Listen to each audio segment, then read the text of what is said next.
Oh, look, it's snow. It's snowing. Contributor appreciation. If my system's freezing a bit. Contributor appreciation. Welcome to the soapbox.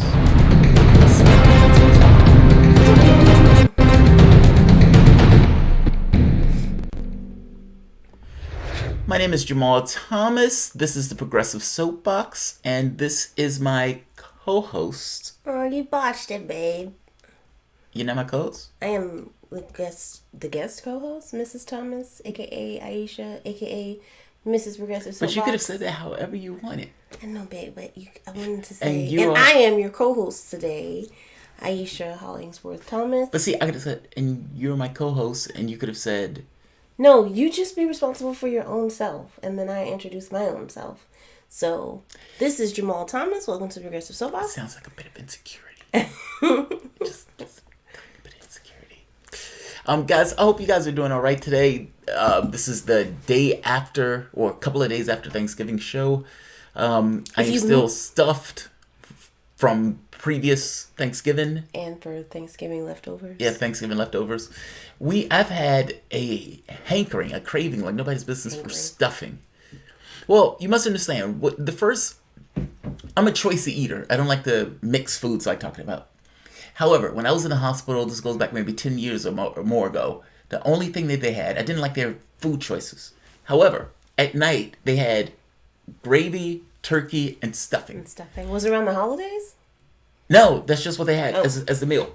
Okay. I used to love that, and I used to end up getting that like constantly at the hospital.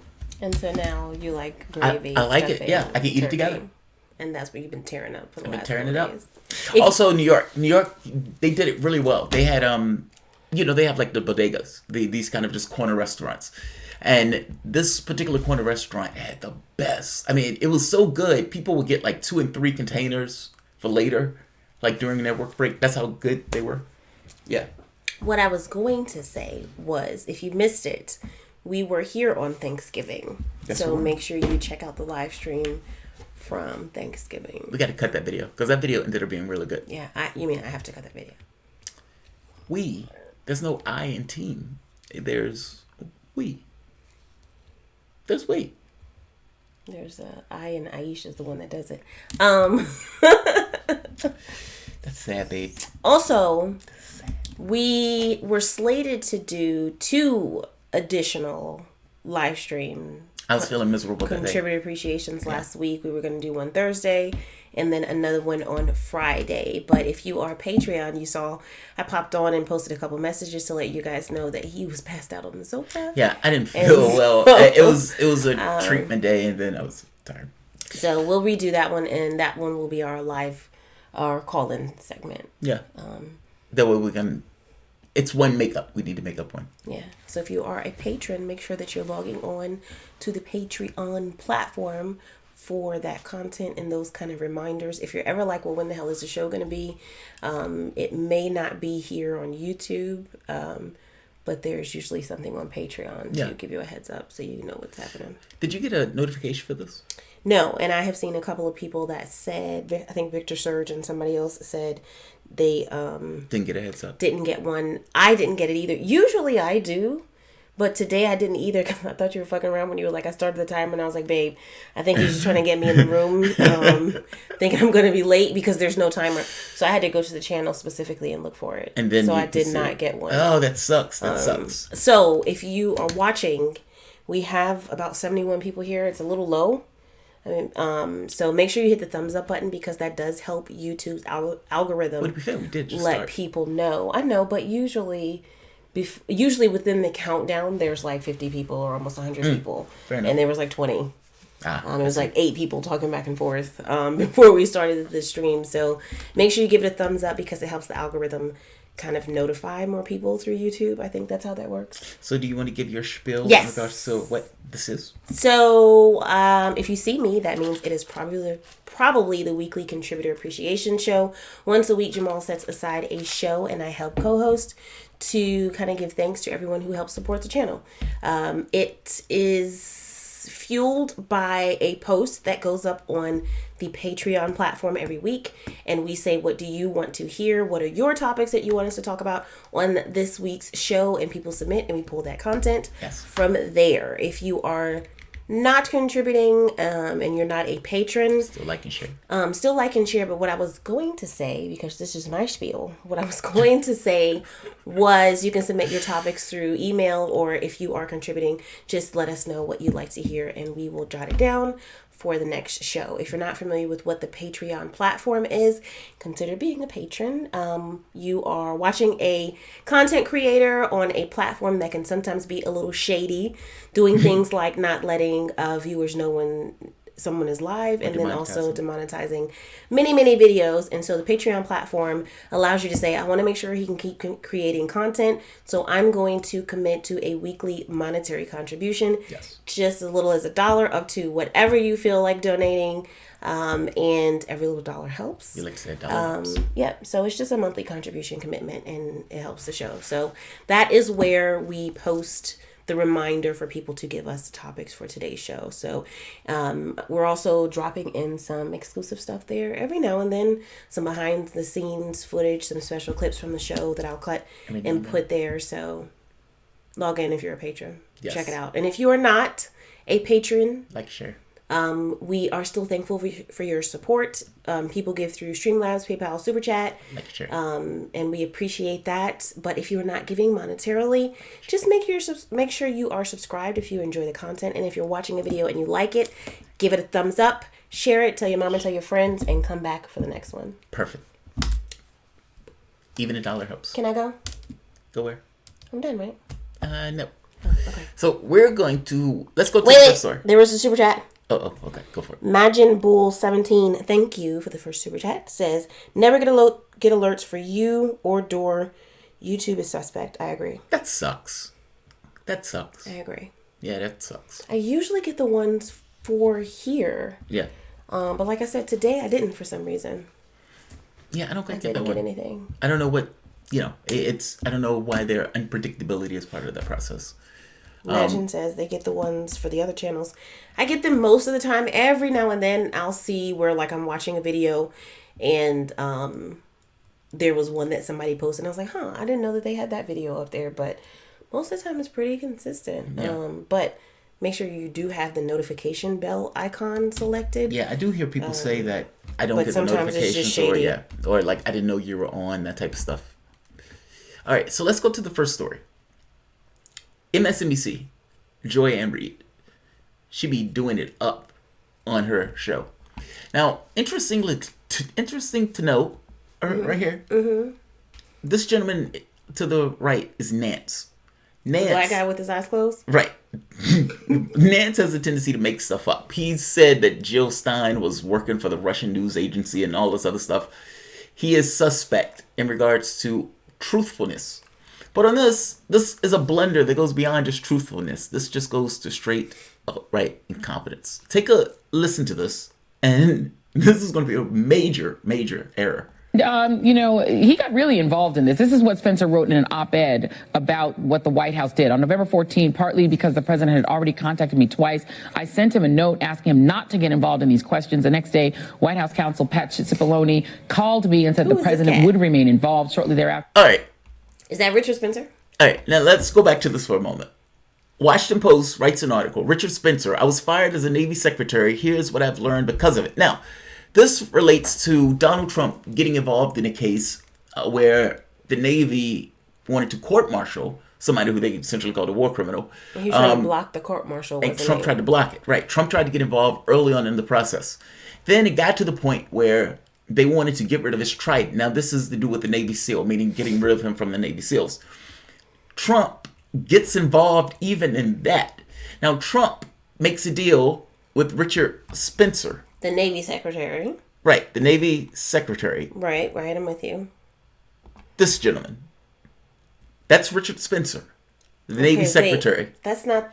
Now, this person who Joy Ann Reid has up is Richard Spencer, the white supremacist.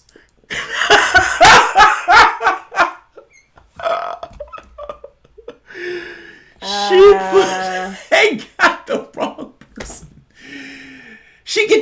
tens of millions of dollars. She gets Somebody paid got so much fired for money. that one. And They don't Richard, look they didn't know. Well, at least it is a rich. They don't it even is a look alike. Spencer? Richard Spencer. Have they like taken it down? Well, I think she apologized for this. But this guy's a white. I mean, this is essentially a white nationalist. It's just racist. But he's not the naval secretary. Is the naval secretary that wrote that the op-ed. has qualms with Trump. Yes. Now, this Richard Spencer, the real one, got fired because he worked out a deal with the White House, and essentially his boss fired him for doing so. Now, he comes out and explains why he was wrong, but makes the point that Trump jumped the shark in this kind of unprecedented breach of authority of sorts. Joy Reid apologized for this, but they didn't know the white racist versus the Navy secretary. It's two white dudes named Richard Spencer, babe. Give him a break. I read this when I first. I was like, that racist is the Navy secretary. I said, is that right? I was like, I didn't know that, and then I felt bad about myself. I was like, God, I didn't know that racist was the head of the... Yeah. And then I was like, that can't be right. That can't be right because it's not right. Well, maybe now, and whoever botched this, they've lost their jobs. In their defense, I don't know that guy from the other guy. Yeah, but their job is news. When you're researching and you are specifically looking for a picture, you don't just Google Richard Spencer and the first dude that pops up, put his image on there. Like, I guess maybe they looked at it as, what are the chances? What are the chances? It's Richard is a common name. Spencer is not, a scarce last name. You might want to double check, buddy. I knew that was the white nationalist as soon as I saw him. I know, but I guess like I don't. Why didn't they know that? But see, you don't work in news. I'm right here on the damn news show right now. Yeah, but you float on here as a person who's not really into news. Pretty good. I'm just making the point that they get paid hundreds of thousands. Well, the person who pulled that picture probably doesn't get paid hundreds of $1,000s. I bet you they do, and Joy Reid gets paid millions of dollars. And with all of the researchers and checkers, they miss this. Now, if they miss this... What else are they missing? Yes. I mean, Joy Reid brings in Russians almost every other show. She doesn't shut up about it. And now, in this case, she doesn't know, or her staff doesn't know, the difference between a white nationalist and the person who was Navy secretary. None of them looked at him and says, that guy looks familiar. He doesn't look like a Navy secretary. What does the Navy secretary look like? Well, I suppose you could say, well, a Navy secretary looks like this. Yeah, or like right. I don't know. Like, that guy doesn't look like he has anything to do with the naval intelligence, or nothing. He looks like maybe like a mad teacher or a white nationalist. There's that. That's a major fuck up. Victor Surge says that Richard Spencer was recently outed using the word kike in Octoroom. Oh, right. He flipped out. So they had a private recording of him being vile and like where you're like, whoa. Now the white supremacist. Well, see, the white nationalist stuff, they try to repackage that as just, oh, those guys are just right wingers. Well, and then you get him in private and you're like, that's the guy. That's who I thought that guy was. That's exactly who I thought that guy was. I was right. I was dead on. So yeah, that's a major fail for Joy Reid. Everybody makes mistakes. It's fine. That's pretty embarrassing, dog. That's pretty embarrassing. Diane says she knew the military guy. Yeah. Your mom says she knew the military guy. Yeah. Well, I mean, at the very least, I didn't know how Richard Spencer looked from the Navy thing. I knew him. But you knew who that. Yeah, you knew who that guy was. Yeah, I knew who that guy was. Navy secretary was, but you were like, I don't know who that. I don't know that guy to be a Navy secretary. I feel you. I think that person has lost their job. I put it that way, or they're getting a major reprimand. It's like, I need to see you in my office. Did you not? Garden Gnome says the newspapers are staffed with brain dead careerists. Well, they probably just did a search. Richard Spencer. Bing. Here's that guy. There's a probably good picture of popped him. up because he's been in the news recently, and he might have even typed in Richard Spencer News or Richard why not Spencer Richard Politics Spencer or Navy? something. I don't know. Like Richard Spencer, Navy Secretary. Richard Spencer, Navy. Richard Spencer, Washington Post comment. Like something, as opposed to Richard Spencer. Oh, bing, here's this racist. Let's just put him up there and pretend that this is the same guy who's the Navy Secretary. That's not good, dog. That's not good. That's not good. I'm just saying, that's not a good thing. That's not a good place to be. Like your mom says, oh well.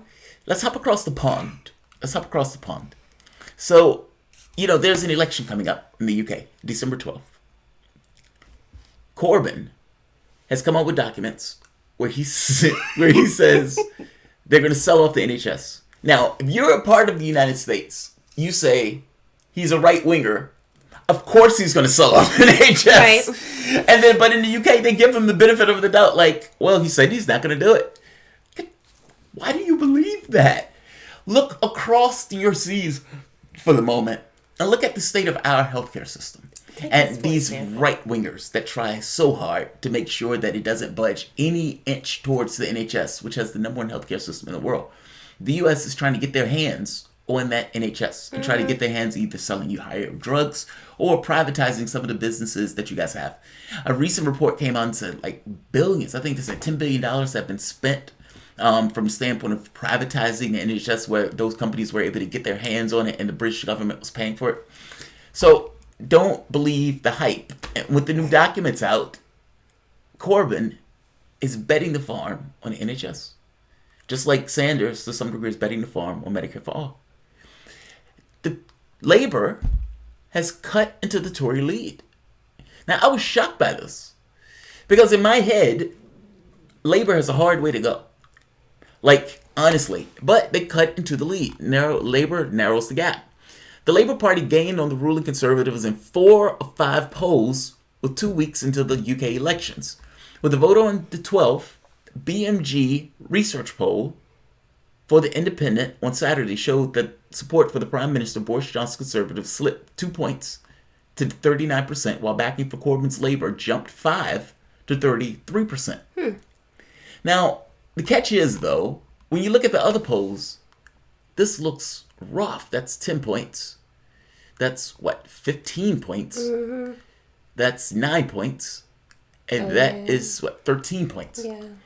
Now, the Lib Dems are pulling in some of this vote. The Brexit Party tally has gone down because the moment that Boris Johnson comes out with his Brexit plan, which is a hard Brexit, well, the Brexit Party loses steam. At that point, it's like, why do I have to vote for the Brexit Party when the Conservative Party is doing what I want in Brexit? The Labour Party has that dinner bell around their neck of, hey, are you leaving?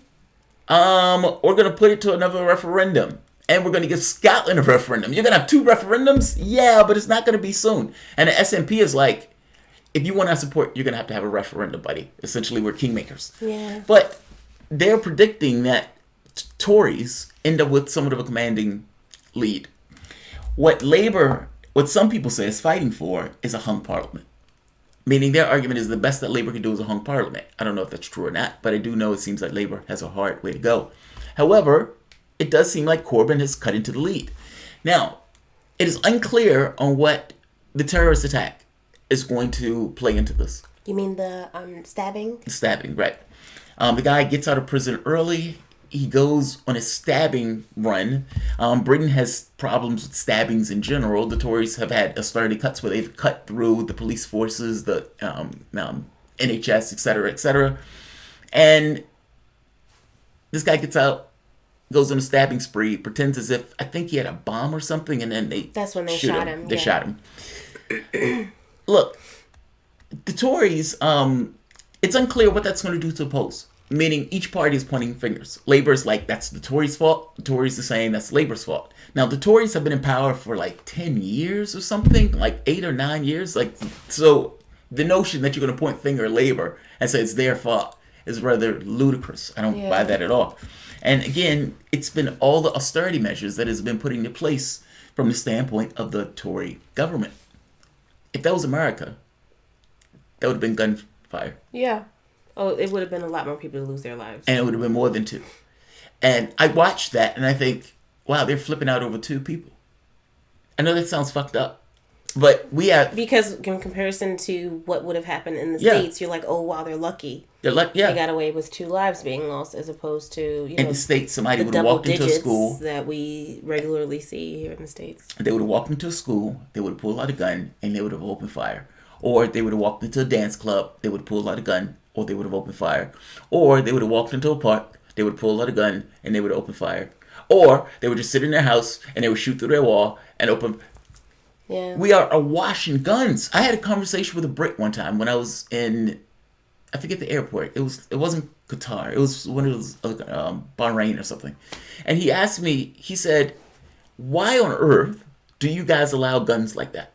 And he's looking at me like, that's like, I can't believe your country would do that. And I said, how do you stop guns from coming into the country at that point? And I said, look at our borders. Like, you're talking about Canada, you're talking about California, you're talking about... It's a massive country that is already awash in guns. How do you stop that the moment and get rid of guns? Yeah, how do you get rid of it in those ways? He said we had one mass shooting and that was the end of it. They nixed it. Now, by the same token, I made the point to him that the reason that is in our Constitution to some degree is in part because of your country. It was. Part of it is the Second Amendment. Is part of it is slave patrols, but this notion of pushing back against the government and all this other stuff. The right to form militias. Yeah, I was like, the right to form militias, I think, had more to do with slave stuff. But this notion of quartering and fighting back against the king and all this stuff, I was like, to some degree, dude, this is your fault. But that said, if that was the United States, that would have been far, far worse. We see these mass shootings almost every day.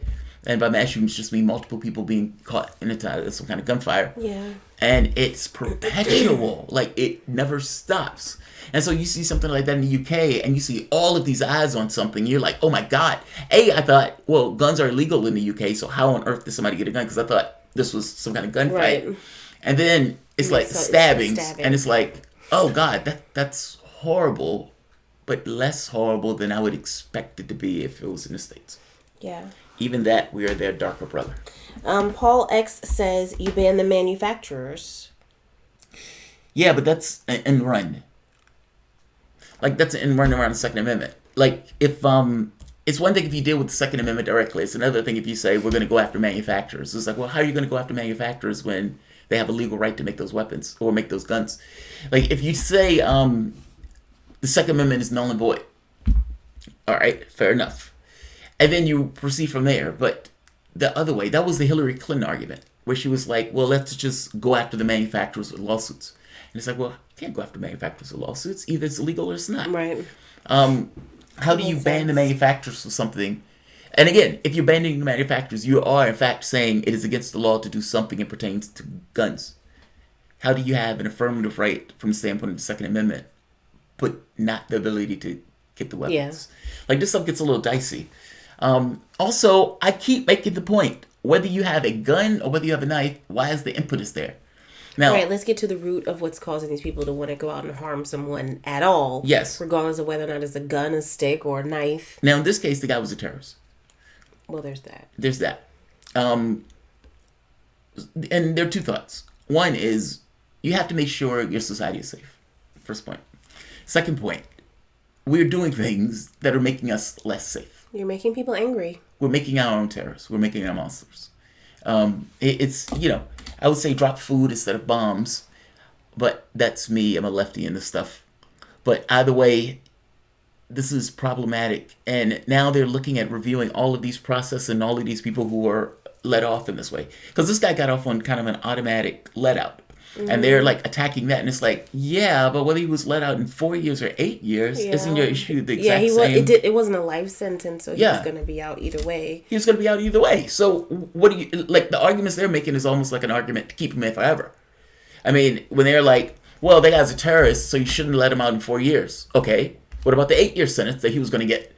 Well, yeah, in 8 you can let him out. So you believe that he's somehow materially different in 4 years than he is in 8 years? Yeah, he's rehabilitated in the extra 4. No, he's not. I guess my point is, what's, like, even for pedophiles, now they're like, we need to review these things for pedophiles also. So are they going to be going back and reviewing other cases for people who were let out in this kind of... Yeah, they are. I don't remember what it was called. Yeah. Like a policy to It's automatic early release kind automatic of thing. early release or something. But again, I still make this argument, like, or make the point, what's the difference? If he was let out in 4 years or 8 years, yes, he served a longer sentence. But what does it materially mean for what he would have done? Meaning, do they honestly believe that he would have not done the ninth crime in 8 years, but he would do it in 4? It's just kind of trying to blame somebody for what happened. Yeah, they're trying to come up with an excuse. I mean, but even Galloway was saying that. I guess what I'm saying, I'm asking something basic. If their argument is we can't let him out in 4, and we shouldn't have had the automatic release, okay. So are you arguing that you shouldn't let them out at all? Like, what do you recommend? What do you Should have been recommend? done. I mean, the argument doesn't make sense. Oh, we shouldn't have let him out in 4 years. He should have served his entire sentence of 8 years or 10 years. Because at that point, he wouldn't have never did this next crime. MacArthur says, I blame the GOP for the gun problems. In part, yes. But, I mean, the Democratic Party also said just send prayers. Yeah. You don't remember that? It's like, don't wade into always. send prayers. I blame the GOP in part, yes. I blame them in part. But if the country wasn't under economic stress in that way, does it behave in the same way? Like, is the gun thing an issue if our economics wasn't so screwed up where people are in this kind of desperate situation? Well, we've had the conversation before about the state of your life and what you're willing to do. Right. If I am If your life is living going well, a good life and I have a decent income, my family is happy, they are provided for, I am secure in my life, am I going to go out and ruin everything? As opposed to someone who is homeless or they've lost family or, they've been... Well, they're in difficult straits. Right. Borrowing from Peter to pay Paul. Right, that's what I'm saying. They're struggling. Cooker. Yeah. It literally is, I have less to lose. I think that's what it is. I mean, in some respects, I do think that's what it is. I mean, look, I think not everybody's wrapped tight. And in a country in 300 million, there's always going to be a probability that is somewhat off. And you have that country of 300 million with a probability of some off awash in guns. So let's take a certain distribution of people and say, okay, these people aren't wrapped tight. These people will fuck up regardless. Then you have others who are wrapped tight under normal situations. Meaning in a certain environment, they don't behave in the way that they might behave in our current situation. Meaning under this level of stress and that type of stuff. I blame somewhat of the GOP. I blame the political, state in and of itself to some degree. But we allow it. I mean, we accept it as a cultural tradition of sorts, kind of like bullfighting, where it's like these guys go out there where they murder a bull and they're like, yes, a Reba, whatever.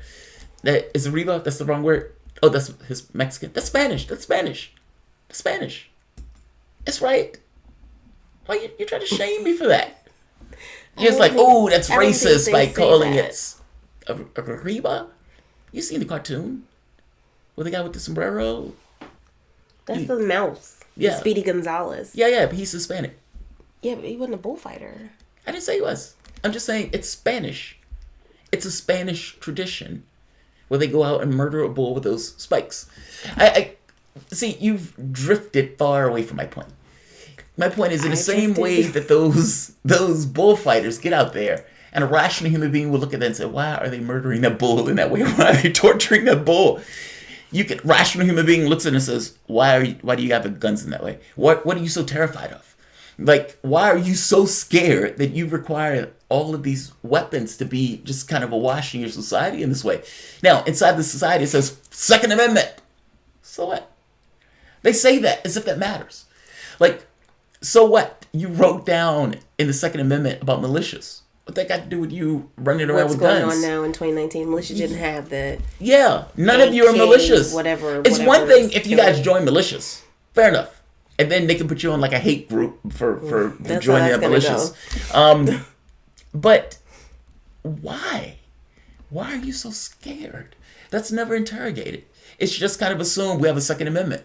And because somebody wrote that down... I get all the guns I want. Right, and it must be this way. And it's like... And it is my right to bear arms, to carry these It was the right automatic for people to keep slaves at one point also. Things change. But we look at it as this weird cultural tradition and, ignore the consequences of it. So, I don't know. I've gotten to the point where I've become somewhat desensitized to the gun violence in the country, and every time it happens, it just that's the worst thing about it. It's like you see it so often. It's not as shocking. It's well, it is. It doesn't even make news as much. It is infinitely conceivable that it will happen again, and as such, why am I gonna get flustered over something that is infinitely true? It will happen again. I'm just saying. But the knife crime in Britain, though, they were shocked as shit over that. Somebody said they're going to try to ban knives now. Good luck. Good luck. Cooking, slicing. And but there were a lot of knife crime in the UK. This wasn't the only one. I mean, people were getting stabbed in broad daylight in the UK. And again, they were throwing this at the feet of the conservatives because it was like you guys were cutting cops. And what's her name would get up in the well of Parliament and like, well, we did so and so, we invested this much into our police force, and there's more about it than just putting people on the streets. And it was like, dude, people are being stabbed. What the fuck are you talking about? But needless to say, we don't know who this is going to benefit. That sounds callous, but we're in an election period, so it kind of is what it is. Capitalizing off of those kind of tragedies. Yeah.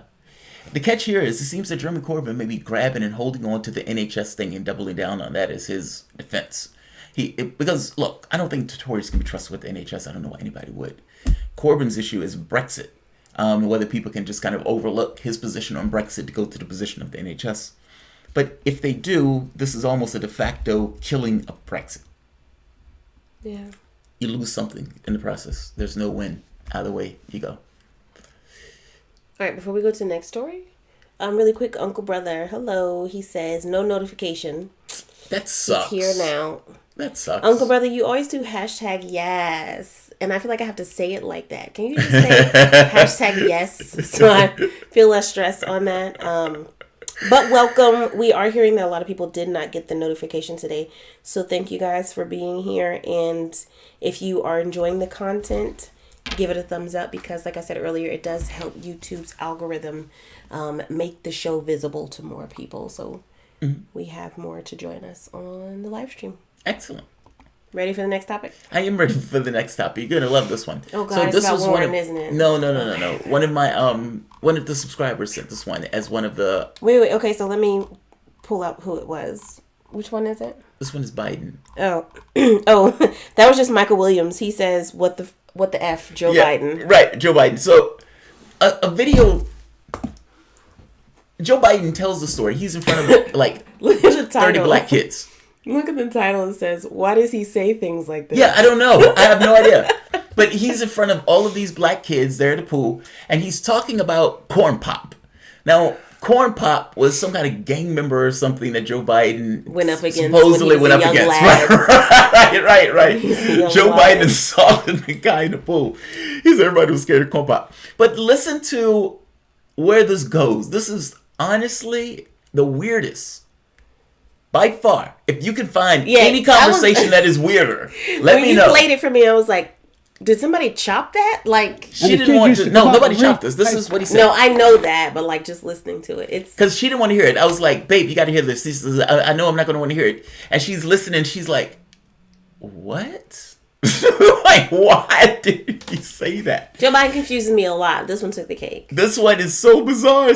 But this video is not clipped. This is what Joe Biden actually bad kind of drugs said. Now, my thought was maybe he's having an epileptic fit in this moment. But he's a politician. Epileptic fit. Oh, okay. And so he's fighting his way through it because he's a politician. But what's going on? He would have done better if he collapsed and went into a full-on seizure than what the fuck took place here. Play this thing. It's painful.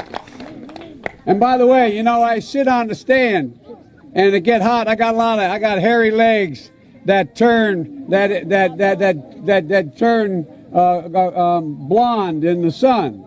And the kids used to come up and reach in the pool and rub my leg down so it was straight, and then watch the hair come back up again. They'd look at it. So I learned about roaches. I learned about kids jumping on my lap. And I've loved kids jumping on my lap. What the? And I tell you what. And by the way, I sit on the stand, and it get hot. I got hairy legs that turn blonde in the sun. And the kids used to come up and reach in the pool and rub my leg down so it was straight, and then watch the hair come back up again. They'd look at it. So I learned Why are about people roaches. I laughing? learned about kids jumping on my lap. And I've loved kids jumping on my lap. Don't say that, Joe. Don't say that, dog. First, is this slightly gay? Were those men rubbing on Joe Biden's legs? And look at this. This is, Midnight says perfectly normal behavior. and this is the other thing that happened yesterday. That's a real picture, by the way. That's a real picture. Joe Biden getting freaky with his wife on stage. hell up. No, that's serious. That's a real picture. So apparently, I need you to warn me before you pull this stuff up. I was drinking. His wife reached back, and Joe Biden with the nipple her fingers, and they got that. Look picture. at the guy's picture and look at the guy's Right, face. this guy in the background. I was like, what the fuck? I didn't come here for an orgy. I wanted a political thing. I don't hate this. He loves his wife. That's not the time of the. If it was someone else, maybe. If I'm 80 and we're out in public, I'll bet her off, dog. I'll bet her off and put in Biden. Pulling a Biden. I'm sniffing hair. Only yours, babe. Nibbling fingers. I may be touching you inappropriately. I think the problem with this is That's when I'm 80, though. he has sniffed a lot of hair. There has been. But to be fair, that's his wife. That's fine. But what has led up to That's not a beautiful thing. magnificently uncomfortable picture. This makes me uncomfortable But to look at. she's not a bad looking woman. I don't. And Biden got a little bit of age on him. He might be still revved up by his wife. Look at the guy in the background. He's like, get her, Joe. He getting in that tonight. Get her, Joe. I'm thinking that too. I want to have. If this was the only instance, I want to have stamina Joe like that. Where Biden. I'm just revved up for my wife at that ripe age of 80. How old is she, by the way? She looks a little bit younger than him. She looks more vibrant. It's good that he can still put it down. Microsoft Word technical support says, I don't know if he's actually a perv. I think he's just senile. It's like, no, dude, you're mischaracterizing him as a pervert. He's just losing his mind. I love this picture. This picture This is is awesome. disturbing. I need you to warn me before you show me stuff like this. That picture is awesome. He was on stage when he did that. She's happy. She's happy as a lark. Well, in the last clip that you played, there were people that were laughing. I don't know if they were laughing at him or with him. I mean, he's talking to a bunch of kids, and he says he has hairy legs, and people used to grab his legs in order to see his color change. He likes putting kids on his lap. Yeah. That's not good. Not under normal circumstances. That's frowned upon. But this is he's a front He runner. must have been doing crack with Hunter Biden. He's a front runner. Oh, did you hear the Hunter Biden thing? So the woman who he got pregnant, right? She was a stripper. So Hunter Biden, a story came out, I think it was the New York Post, that said that they believed that Hunter Biden was doing crack in one of the strip clubs. Now, that same strip club, apparently, Hunter Biden got a woman prego. And that woman who he got prego, he said it wasn't his kid. They did a test that it's his baby. They It is said, his baby. Hunter, you are the father. You are the father. Deadbeat dad, Hunter Biden. Now, deadbeat dad, Hunter Biden, who didn't want to claim that kid because she was a stripper. Well, I don't know if that's why, but she was a stripper, clearly. At that particular strip club where he supposedly was potentially doing crack. A sex toy was involved. Now, my question was, what was the sex toy? I have no questions. I don't care about Joe Biden. I wanted to know. I mean, why wouldn't you want to know that? I don't want to know. I'm tired of hearing. Okay, wait. We have some super chats before we go on, and I hope we are moving on. Yeah, Hunter Biden sex toy. Well, I need Stripper baby I mama. need to get it exactly right. Uncle Brother says it's you, meaning me, Aisha, who makes the CA show so special. Damn, he did it again. #, yes. I told you. Well, see, I always tell her, I'm like, look, my audience likes it when you come onto the show because it gives a new flavor to the show. It's kind of like a marriage where whatever you are gets kind of intermeshed with whatever the other person was. And there are some people that are more dominant, and there'll be things that you'll be more dominant or less dominant in which case you kind of get this weird intermingle between the two people. I think the show is the same way, where it gives this intermesh. I have to cut down my dominance in this because I'm a large, expansive man, especially when talking about the news. And you can be a bit dovish and When talking regress about the from my news. dominance. So I need to bring my energies down a bit. What the hell are you, Superman? Your dominance? Is it like, do you expose your dominance, like? No, it's just a large, muscular man when I'm doing the news. Oh, okay, fair enough. But it's only because I'm accustomed to doing this. This is my domain. This is my, my space. And so when you come on, you tend to be more reserved than you are in normal life. In normal life, she's usually a pit bull. But on here, she's like, I'll just say a few words and This isn't my domain. Yeah. But see, I'm not as well versed, so I'm just like here for like a little bit of comic relief every now and then. And like... No, you don't really say anything funny. But I'm just I'm just saying it gives a different energy to the show. I'm teasing. Now, in all honesty, I like her here on the show because we tend to dwell mostly in news. Like, we live in this stuff. And I like having somebody who's not entirely in that bubble to talk about how people act outside of the bubble. Okay. Remember this later when you try to come to me at 1 a.m. with the story about fucking Warren or Biden. And I'm going to say, babe, no. That's too much. I don't want to be in the bubble. Don't give me too much. I don't want to be in the bubble. But the stories we talk about aren't related to that. Like, but I guess what I'm saying is, news, when you inundate me with news, you're putting me in this news bubble. But you you have to stop. But you have to stop giving me news outside of this, so I can make sure I stay out of the bubble. But you never really appropriate that stuff. Okay, we have more super chats. Thank you for that, Uncle Brother. Maggie Smith says, from bad lip reading channel, not real. What? I think she's talking about Which the one? last one that we did. What's a bad lip reading channel, Maggie? This one? Because I said that picture was fake. Which picture? No, that picture is real. She must mean this. I don't know what lip reading channel she's talking about. But I don't think... But that's his corn pop story, if I'm not mistaken. Wait. In line with that, Imagine Bull, thank you for the super chat, says, corn pop is clearly a stereotype of the liberal class's view of working class black people. I don't get how a crowd of black people stands there and buys it. I don't think they... this is just like him saying black people can't raise their kids. Yeah, Jeffrey said it was a butt plug. But I don't think I think this is, if I'm not mistaken, this is real. I remember when Joe Biden gave the speech in front of the thing, and look at his hands. His hands is moving in coordination with what he's saying. I mean, I think this is real. Right here. Here's the full clip that is not doctored. Yeah, I remember when Joe Biden. There's a part of the Maggie corn pop Smith. What story. site are you talking about? Yeah, are you talking about the picture where he's sucking on her finger? No, that's real. I'm telling you, that's real. It should all be all fake. of that real. All of that is real. I promise you, all of that is real. President Jafar said Joe Biden is the Sarah Palin of the left. See, I took him as Hillary Clinton, but a dumber version of Clinton. That's the way I took it. Yeah, that's the way I took it. All right. I'm getting cross-eyed reading these chats. Maggie Smith said the dialogue is not real. The visual is correct. The dialogue, that's the full clip. I can show you the full clip. What dialogue? You mean the video? I think she's where talking about when he's talking about the kids. Their leg petting? Yeah, petting the leg down. I'll put the clip at the bottom, and people can put in on whether or not they think it's real or not. Adam that's says, the corn pop stuff. Maggie, I know it's hard to believe, but Biden really is that loony. Yeah, that's his clip. I swear to you, that's his clip. He read the corn pop stuff. You need to hear the corn pop thing where he's talking about fighting the guy in the yard. Wait. Inshay says it's the corn pop clip from 2 years ago. Yes. The bad lip reading video uses recent footage. Yeah, that's real. That's YouTube real. video is from bad lip reading channel. Yeah.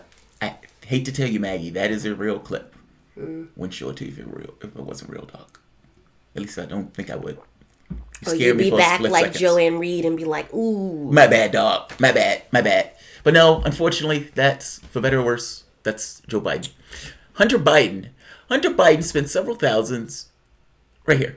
Hunter Biden spent several thousands of dollars at a Manhattan strip club during a pair of visits, including one that sent a staffer scrambling to buy a sex toy so strippers could use it on him, source told the Post on Wednesday.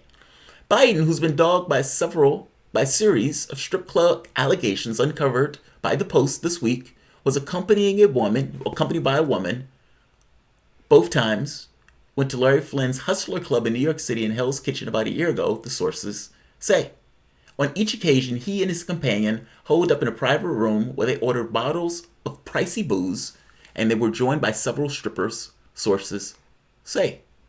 During one particular wild night, workers suspected that Biden, son of former Vice President Joe Biden, the frontrunner of the Democratic President Donald Trump, was high, and he was warned that drugs weren't allowed on the premises. The same night, a worker was sent out to purchase a dildo so girls could use it on Hunter Biden, sources say. Now, there's no shame in that. There's no shame in that. Okay, there's no shame in what? Being at a strip club, being on drugs, or using a dildo? None of those things, dog. None of those things. I'm not gonna, it is slightly funny that he got a stripper to effectively fuck him in the ass while he was high on coke, or crack. But each his own, dog. People have difficult moments. I mean, the thing is, I don't see that as being good or bad, though. That just kind of is what it is. He was just having a wild night. It's not my preference for a wild night, but it may be his. So, it's what it is. I think this was when he was making all that money at, working at the Ukrainian gas company. Yeah, somebody said they took that Ukrainian money and gave it to his strippers. Pretty much. Also, apparently, he got one of these strippers prego. Right. You said that on the last... Yeah. A couple minutes ago. That's rough, man. That's rough. I always think of, like, Captain Kirk and some of these other guys on Star Trek or some of these other shows. You know, we always see them kind of getting intimate, but then it cuts to these kind of just classical intimacy scenes where they may kiss or something like that. But are you telling me that all of these people in Star Trek, none of these guys have kinks? None of them? Like, none of them will pull a Hunter Biden? What did they say? What happens in... Vegas stays in Vegas. Stays on the holiday. Yeah, but in this case, what happens in wherever he was in New York is not staying there. A Hustlers Club. Now, here's the catch. The reason that this is even relevant... Yeah, please tell me why, because I'm sick of Hunter Biden. Well, it's because Hunter Biden has been treading on his dad's name for the past 40 years. And because he's been treading on his dad's name for all that time, he becomes a relevant source, especially in the standpoint of the Ukrainian thing. Like, they knew that this was a conflict of interest. And he still kept that job working at that company. And you're telling me that Joe Biden didn't know about it, Obama knew about it, Biden knew, all these people knew that this was a conflict of interest. He kept that job. And now it comes up in all of this Republican testimony and everything else where they want this guy to testify. He himself comes out and says, okay, maybe it was inappropriate that I was doing this. Fine. But now that you have been doing this, and now that you have become a name in this process, the woman that you got prego that you didn't want to accept, the crack habit that got you kicked out the military, the strip club women who you had to use a dildo on you, you know, all this stuff becomes fodder, especially for right-wing sites and people like me who want to see Joe Biden lose and find this to be somewhat funny. Okay. I'm just doing it because it's funny. That's all. Okay. But I don't begrudge him at all for this. He's a person. Look, I don't think people should be using crack. I think crack is a horrible drug. By the same token, am I going to begrudge a guy for getting his jollies off at a strip club? No. If there was corruption involved in it, okay, then that's different. Meaning, if he's using that Ukrainian money to pay those strip club people to have sex with him, you know, to anally and rub him up, then that becomes a little bit different because at that point, this is getting into this whole politics thing. But I don't feel any particular way about him doing this. I suspect the only reason they're saying this is because it's slightly emasculating for Joe Biden's son to be rammed in the bum. All right, we're going to move on. Please say we're moving on. Can we move on? Yeah. Can I do a topic? You don't like the sex with the dildo stuff? I don't really care to. It's like, I'm. funny. Not really.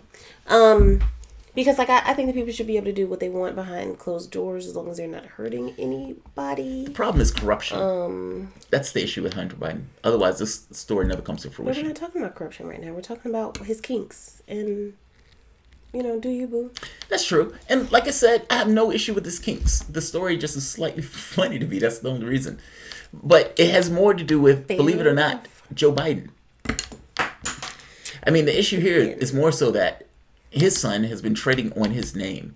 And now this has come to bite him in the ass because they're going after Joe Biden because Joe Biden is now running for office.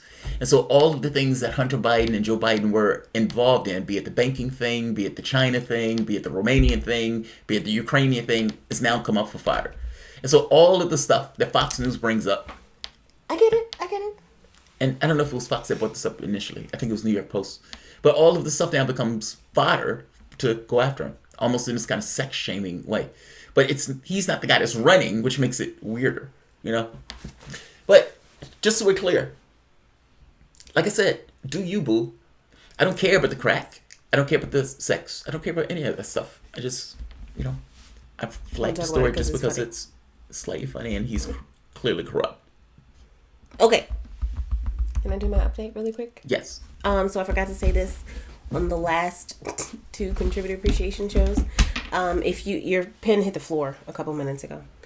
If you what? You usually have to. You need a backup pen. I don't have one. You should push it in my chair. So a couple of weeks ago, I did the story talking about how Bernie was in need of ballot petition signatures to get on the ballot in the state that we live in Virginia, and how we had like 3 weeks to go and it was down to the wire, and so far he had not made it. Just to give a quick update, I think it was the 22nd or the 23rd, we were well over the requirement for the ballot petition signatures in Virginia, and Bernie did sign, so he will be on the ballot in Virginia as an Excellent. update.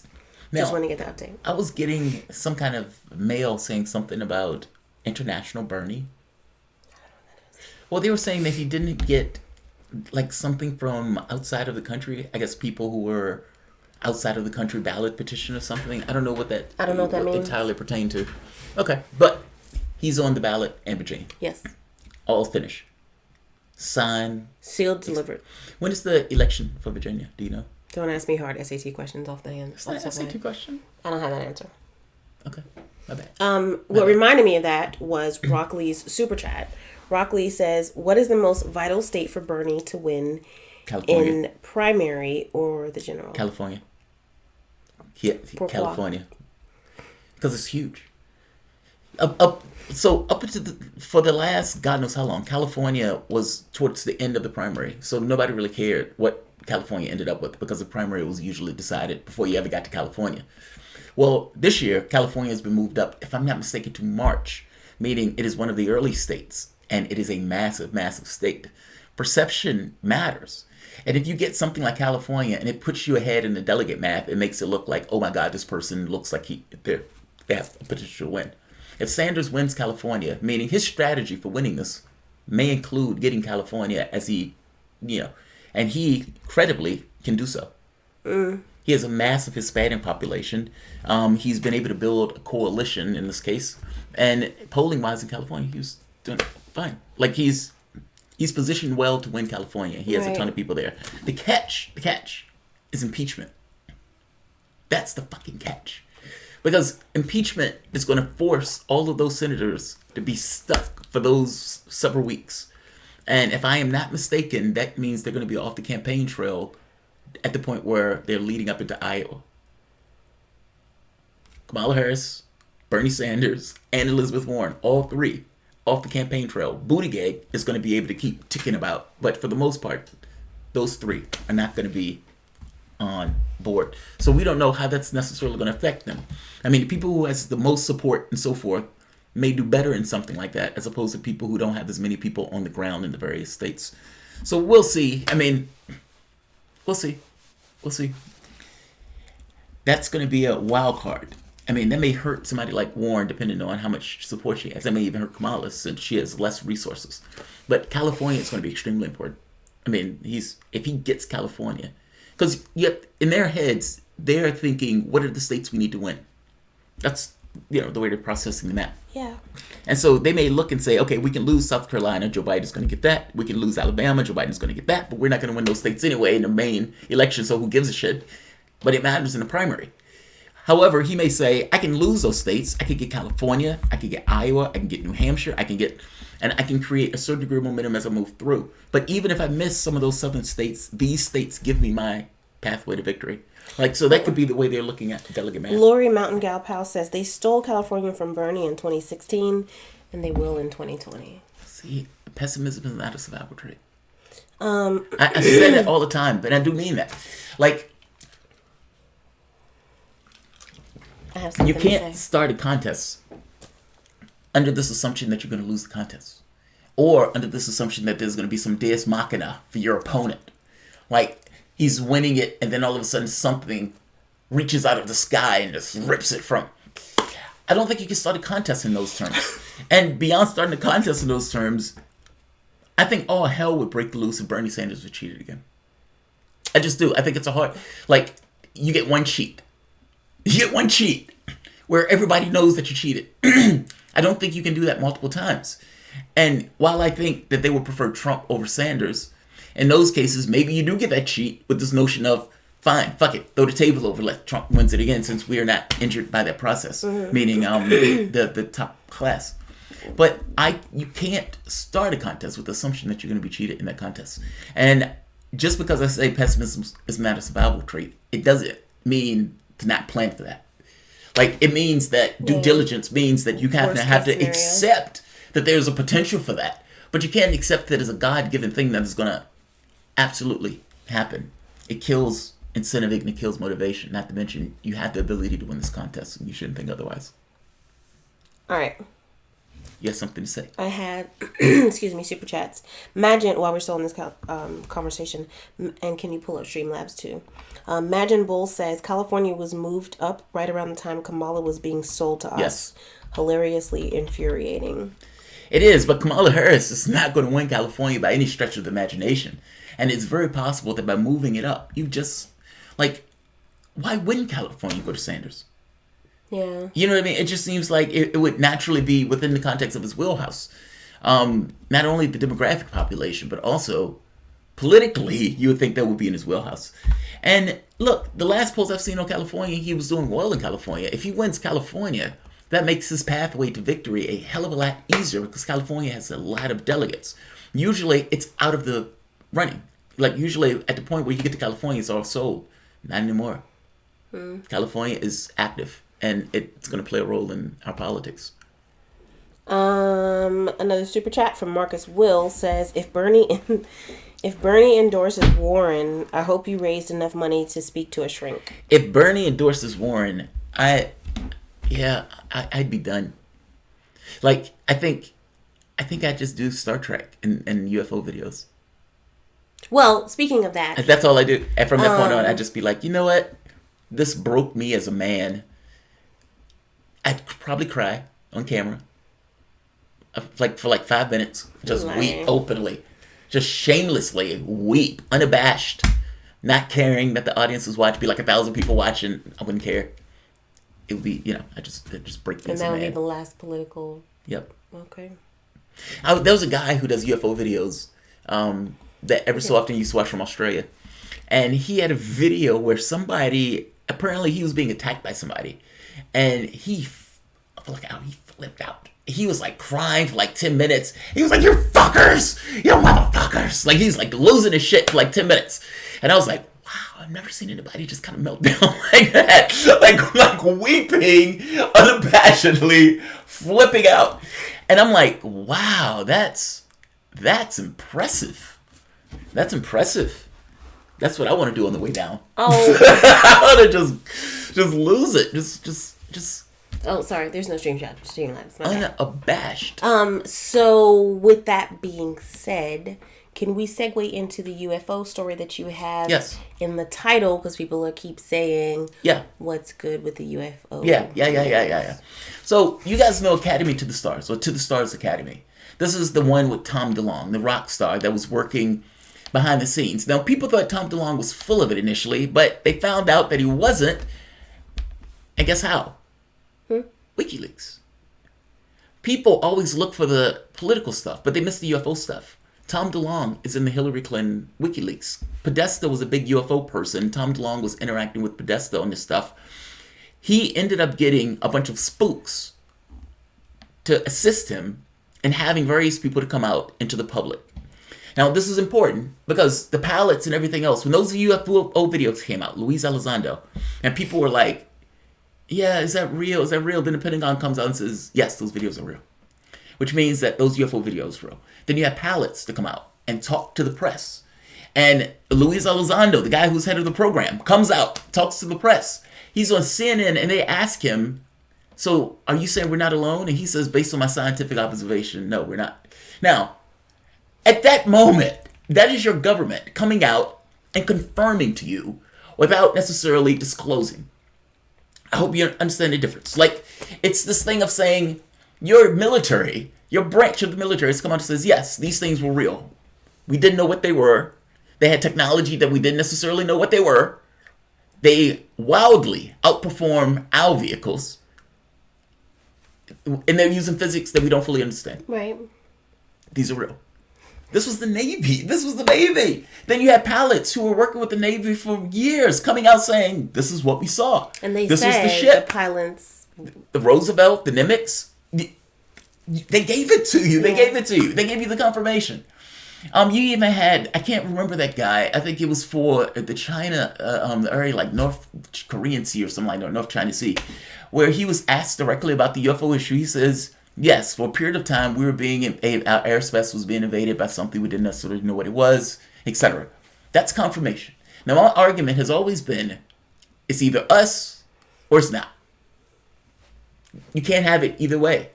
I mean, the skeptics in this case, the only position that you can make is either everybody is lying. I mean, the New York Post, New York Times, Washington Post, Politico. All of these people would have to be outright lying. Or, yes, these guys were engaging something. Yeah. And now, for whatever reason, you had some element in your government that is pushing hard to get the story out. Tom DeLonge, I did not trust.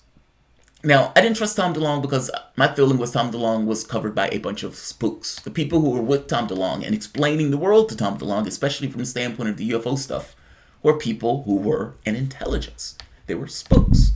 And it's like, why are they pushing this issue out now? Why are they pushing this issue out so hard to get out now? And, you know, my feeling was, do I trust the political space to give good outcomes on something that is purely in the black? I don't. And do I trust that Tom DeLonge, who's never had any experience whatsoever, and he is a true believer, is going to be working to the best events? I mean, he's one of those people who believes in the bad alien theory. Like there are bad aliens out there that are going to eat us. That type of stuff. When he got the opportunity to talk about this in a free way, people were like, what the fuck is he talking about? They cut that clip. They were blown away by some of the stuff he was saying. He made, what did he say? Terrifying, and they cut terrifying out. He was talking about he's a terrifying reality or something, and they cut out the word terrifying and put something else in. Tom DeLonge believes in a bad alien theory, which right off the bat put me in this position of, all right, I don't trust him entirely. Yeah. Because Tom DeLonge is talking to spooks, and there is no way for him to know the reality of things, despite the fact that he believes he knows the reality of things. That said, I can't take it away from him. He did bring this into the forefront. And it's starting to the Stars Academy. They said, we're going to build a rocket ship and we're going to use art and entertainment and all of this other stuff. And it's like, well, the only way you're going to build a rocket ship is if you get investment from military. Right. So you play up this issue of a threat. Because if you just say these are wildflowers floating about, the military is not going to care. If you said there is some kind of technology that is well beyond our own capabilities, they will care greatly. Right. But only if it's legit. Right? The military is not going to be fucking around if they think these guys are lunatics. Look at this. The U.S. military is now working with To the Stars Academy, the UFO place, just so we're clear. I know UFO place. I know what that is. They help with the release of the videos. Right. And it has all sorts of scientists working with them. To the Stars Academy is now working with the U.S. military. TTSA has been transparent and vocal since inception about the fact that the cooperative relationship with both the U.S. government and private industry is essential to success and forward movement of steadfast mission. Now, what the military is interested in is the technology. Oh yeah, we looked at this one before, and it was like propulsion Yeah. stuff, and So, credentials for the people to the Stars Academy team who articulated the initial analysis of the materials. They're talking about materials that they supposedly pull from UFOs. And the military's thing is, what is it? How does it work? let's take a look. Let's take a look at it. How, what can you use it for? Concealment, that type of stuff. So right here. Credentials of the people on To the Stars Academy team who articulated the initial analysis of the materials is what caught the U.S. Army's team's attention. To the Stars Academy team members are serious industry professionals with respective backgrounds in industry, materials, science, and defense work. The U.S. Army approached To the Stars Academy in search of additional information about mechanical and electromagnetic metamaterials and their camouflage, concealment, deception, obscuration capabilities, as well as creating a collaborative partnership to investigate the secure quantum communications. After several meetings, the U.S. Army decided to seek a collaborative partnership with To the Stars Academy in the form of a CRADA. I don't think the U.S. military would be engaging in this for no reason. And when To the Stars Academy came out, people thought, this is farcical. But the problem is, Tom DeLonge did get those videos, helped get those things released. He was working with Luis Elizondo, who was part of this this initial research into the UFO stuff. Right. And he did have the military personnel with him when he did this. I mean, this was stuff that these guys had been talking about in advance before it actually came out. So you can't say he's full of it. And on top of that, now, the organization that he created to study UFOs, build rocket ships and materials and get all this stuff out into the public is now working with the U.S. military. Yeah. So there's some legitimacy there, it seems like. If this was BS, the military wouldn't be working with it. This is massive. Like, an organization that is literally talking about and full-blown UFOs. No bullshit about it. No, hedge about it. That's our job. We want to get out the reality of what is going on in the cosmos to the public in ways that don't freak the public out. And the military is validating it by saying, all right, yeah, we're going to come collaborate with you. Right. Then the question becomes, who released the Pentagon? Who released those videos from the Pentagon? Like, there seems to be people in certain positions that are working to get the information out and legitimize the issue. And again, it's either us or it's not. And these guys are saying it's not us. And the military, to some degree, is co-signing that by working with the organization that emphatically says it's not us. Yeah. I also saw one from a scientist recently, a CEO of a company, scientist, and he comes out and he gives this abduction case. And he says, somebody has to say it first, and I want to legitimize this. And he goes into explaining the stuff, and then he says, at some point, he wakes up, and he's like, it's like nothing ever happened.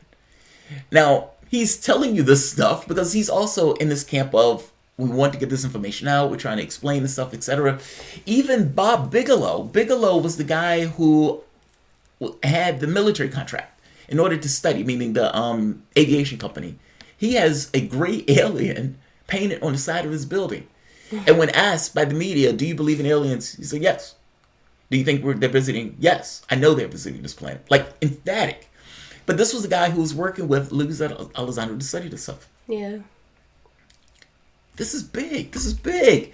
Like, the media isn't talking about this, but your military that has a near $1 trillion budget is now using part of that budget to work openly with an organization that is dealing with UFOs in order to learn more about the technology that is being employed. Because TTSA's argument is we have materials, and those materials are being studied. Right. And to be fair to them, they do have a list of scientists that are real scientists. Real people? Yeah. The catch is, Hal Puthoff is left, which is weird. And I don't know what that means. But beyond that, Hal Puthoff does a lot of, like, new agey science. And it's like, consciousness science and that type of stuff, and the way consciousness influences reality and how the technology and it. So he was a big player in regards to the science of the stuff, especially when they first kicked off. But he left for some reason, which raised eyebrows. Why is how put off leaving? I don't trust this. I don't trust this. Can I read a funny chat? Go for it. Victoria Thomas says, I'm waiting for my alien family to come pick me up. Surely they didn't mean to drop me off in the ghetto of the galaxy and drive away. Donald Smead says, Team Alien. Take some money for Mrs. Thomas's pain. She's not in pain. She's fascinated by this stuff. She's been with me with every... You love that word, fascinated. Well, you've been with me on every UFO sighting. She doesn't remember the stuff. Seen nothing. Well, but you were there. We walked out the house one day when we were at our apartment complex, and you used to remember this. You don't remember it anymore. She used to remember this. We're walking to the car, deadened from the early morning commute to work. And there's a little, it's like an egg-shaped thing. I mean, it's big, maybe the size of a car. Goes buzzing by really fast, really solid. And I look at her, I said, did you see that? And you're like, I think so. Now, why did you say, I think so, if you didn't see it? And wouldn't it be you either see it or you don't? Now, understand what you meant when you say you think so, because it went by so fast. I can't understand what I said because I don't remember that at all. But I'm telling you said, I think so. I distinctly not remembering this instance. You have to trust me in this What case. I'm saying Your is, husband. if I said I think so, that means that You don't trust me. maybe I kind of saw something. It was like, I think so. Did you see that? I think so. I saw something. Well, that's my point. That's what you said. Okay, well, then that's probably what I meant. It was quick. And I remember, but that was like, what the fuck was that? It was barely visible and everything else. Then in Egypt, and you don't remember this one at all, but you were there. I think that's the aggravating I do remember thing. the one in Egypt we were looking at. Is that the one where... It was a star. We were looking at it and then it got bright. It was a star, and it was just there, and I'm looking at it, and oftentimes when I'm looking at stuff in the sky, I'm thinking to the stuff in the sky. It's just a habit. It's like when I was younger, I used to say, if there's something in the room other than myself, flicker the light. Random occasion, the light will flip the fuck out. But I was thinking at the star, and it blew up. It blew up to the size of almost like a sun, just like, and I'm like, holy shit, babe, look at that. And she turns her head, and the moment that she turns her head, there's a building. Yeah, I'm like, I remember that.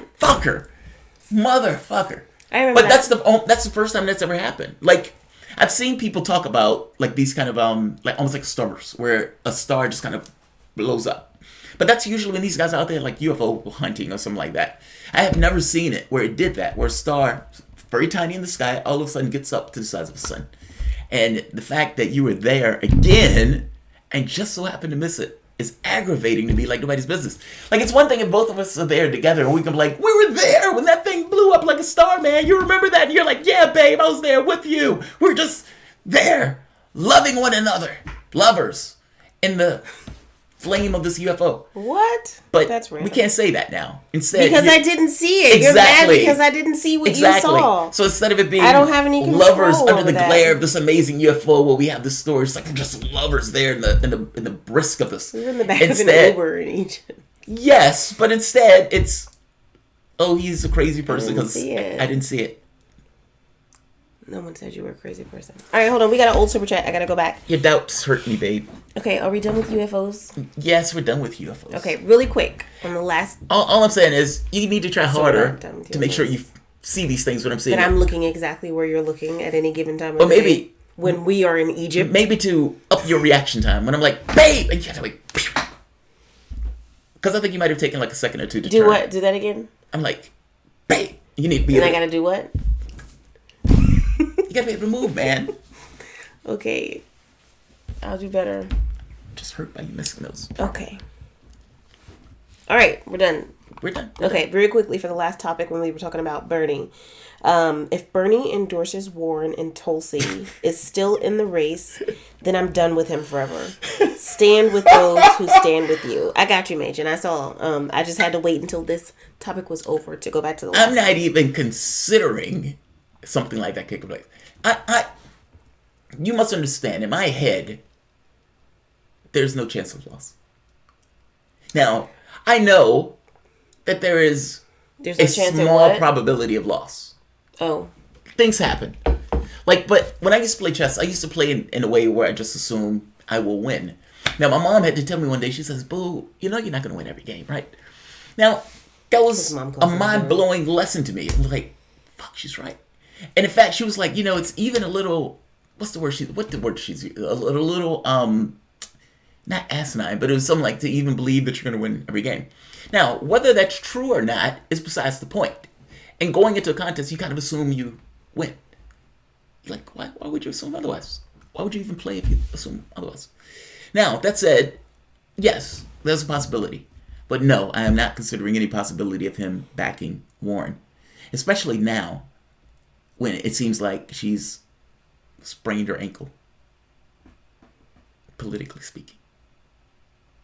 Well, she's fallen to third place. In fact, what I'm thinking about is what happens when Warren backs Sanders. Or if she would back Sanders. That's the interesting part. So you don't think she'd back Sanders if she was losing? We're right there then. If that's true, and she doesn't do that, then Warren was never on your side. I mean, like she's working with... Because at that point, it's... to believe that. Well, my hypothesis... I'm unclear if Warren is running for herself or she's running in coordination with the party. This notion of trying to sap his strength by trying to ape him and pulling people away from him. I feel like she's pretty party aligned. If that's true, then she won't support him. Party conga. But if that's not true, she will support him. Party conga. If she supports him, though, does he win outright? I'm trying to think of who takes down a Sanders-Warren collab. I don't know. I mean, the thing is, many Warren supporters are like white libs who kind of are floating in the political space. I think, like, there's a large percentage, like you said, floating between Warren and Sanders. And if you take down one of those in a amicable way... Yes. Then they're just going to be like, all right, I can get on board with Sanders. I think some. Didn't have a vagina. I think many will go to Buttigieg. I think many will go to... Well, Harris is going to be out the race. But I think many will go to Buttigieg. Right, that's why I said who else would take that up. I don't think that many people who are in line with... Well, maybe people who are in line with Sanders would go to Biden, but no, I don't think that's... Yes. Oh, well, they would go to Warren, believe it or not. No, I'm saying Warren supporters. If Warren dropped out and supported Sanders, that's why I was like, I don't think many of her supporters would go to Biden. Some will go to Buttigieg, some will go to Sanders, some will go to maybe somebody else in the race. So, yes. But if she backs him, is that a unification of the left? Like, I've been thinking of... So let me explain my thing. Hitting her relentlessly because... I don't like her because she's been aping my guy. But does it weaken her to the point where her credibility is so shot that her backing your guy doesn't matter? Now, that's what I don't want. By the same token... I don't think we're there. It has to break her leg in order to make sure she can't compete. Because this is a contest. What? Am I wrong? Like, I'm just making the very basic point that you can't have her in a situation where she would ever compete or take votes away from your guy. And if she's in the race, she's doing that just by virtue of the way she's been running this race. So my feeling is you have to continuously hit her to make that distinction between her and him. It's just the terminology. It's just like, you have to hit her. Somebody's got to break her legs. Oh, my bad. Somebody needs to stop her. Violent. It is, yes, it's violent. And I mean that entirely politically. Yeah, I mean entirely politically. I just mean her capacity to run needs to be Irene says inhibited. Warren supports Warren. That's kind of what I feel like.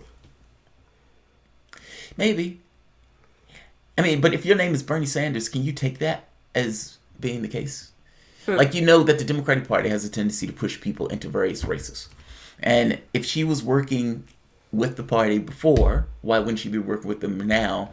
And is it possible she's in this race in order to, again, sap his strength so Biden can exceed? Between her not backing Standing Rock, between her talking to Hillary Clinton, I feel like she's in the conga line.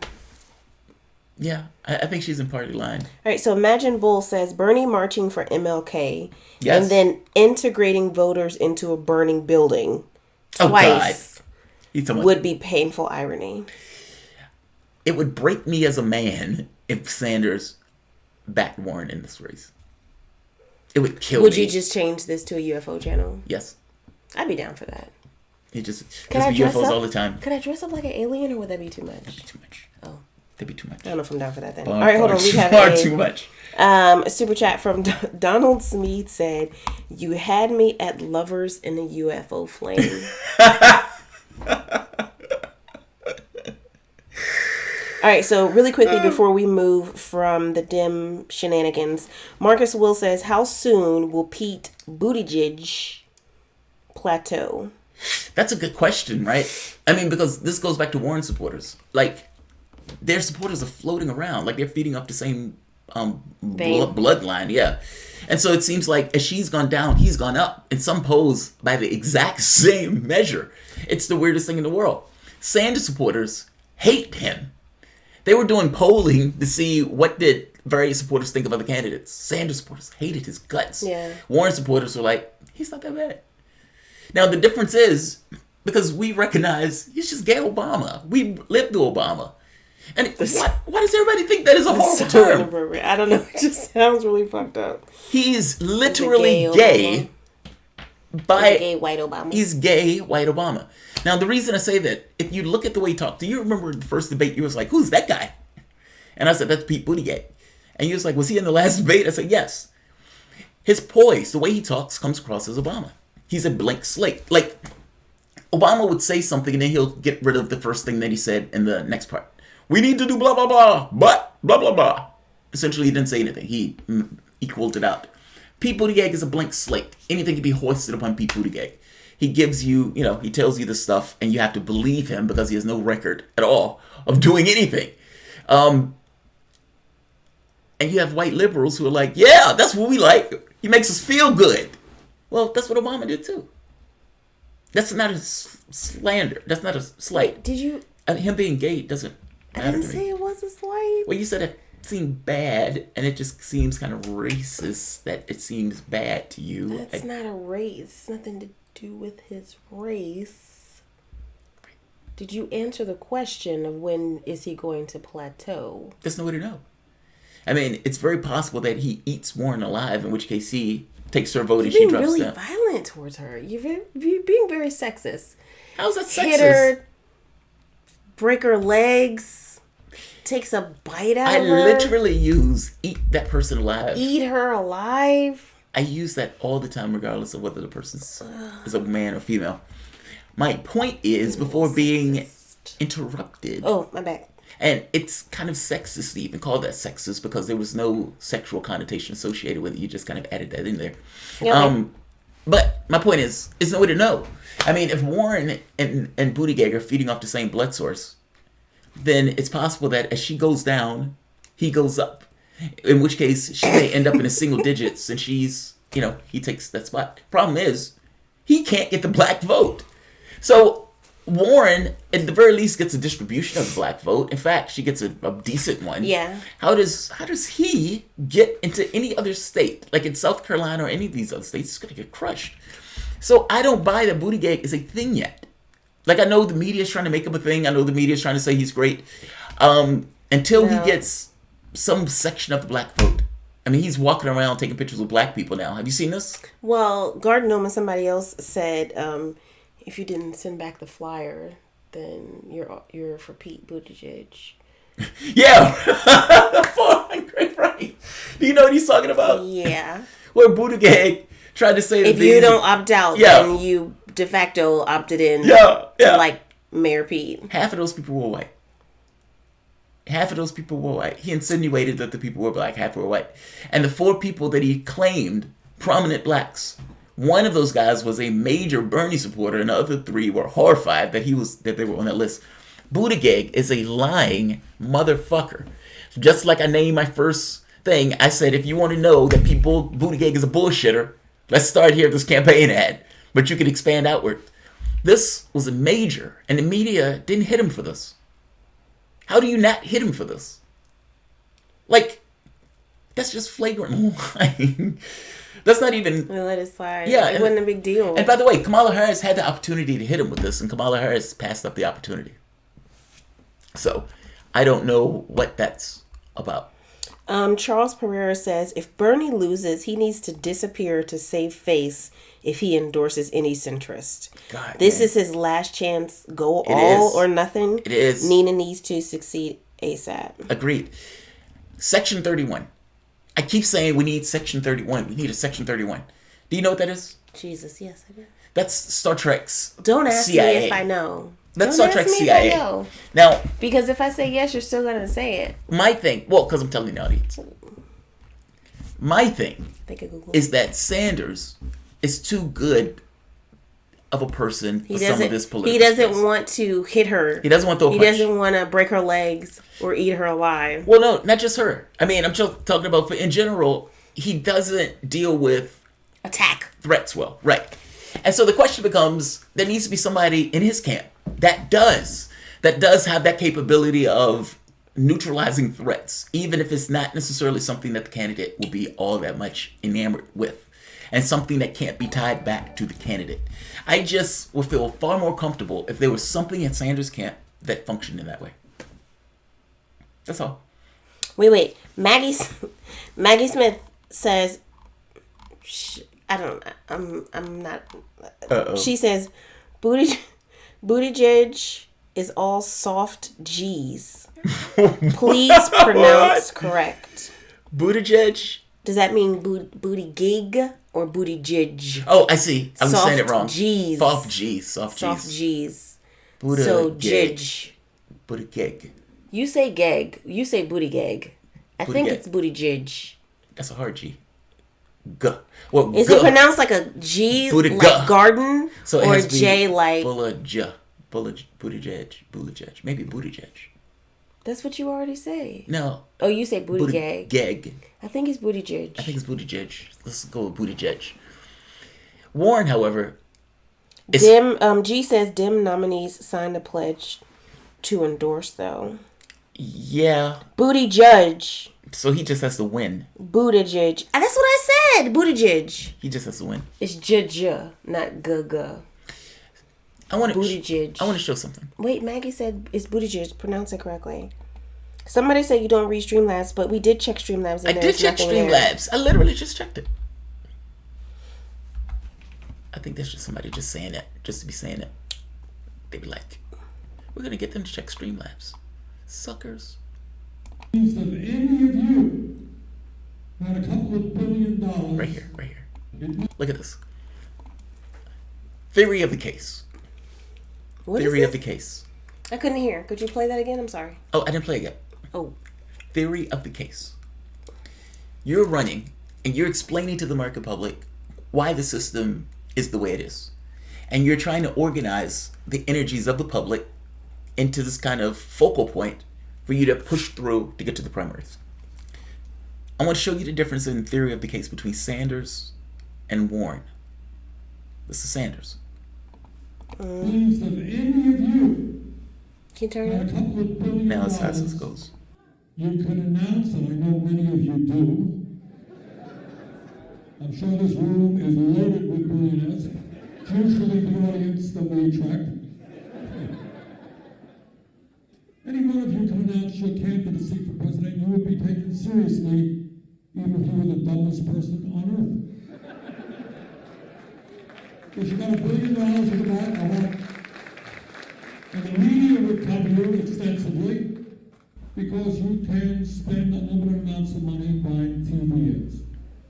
That's it. Now he's talking about Bloomberg, and I would even say he's probably talking about Tom Steyer.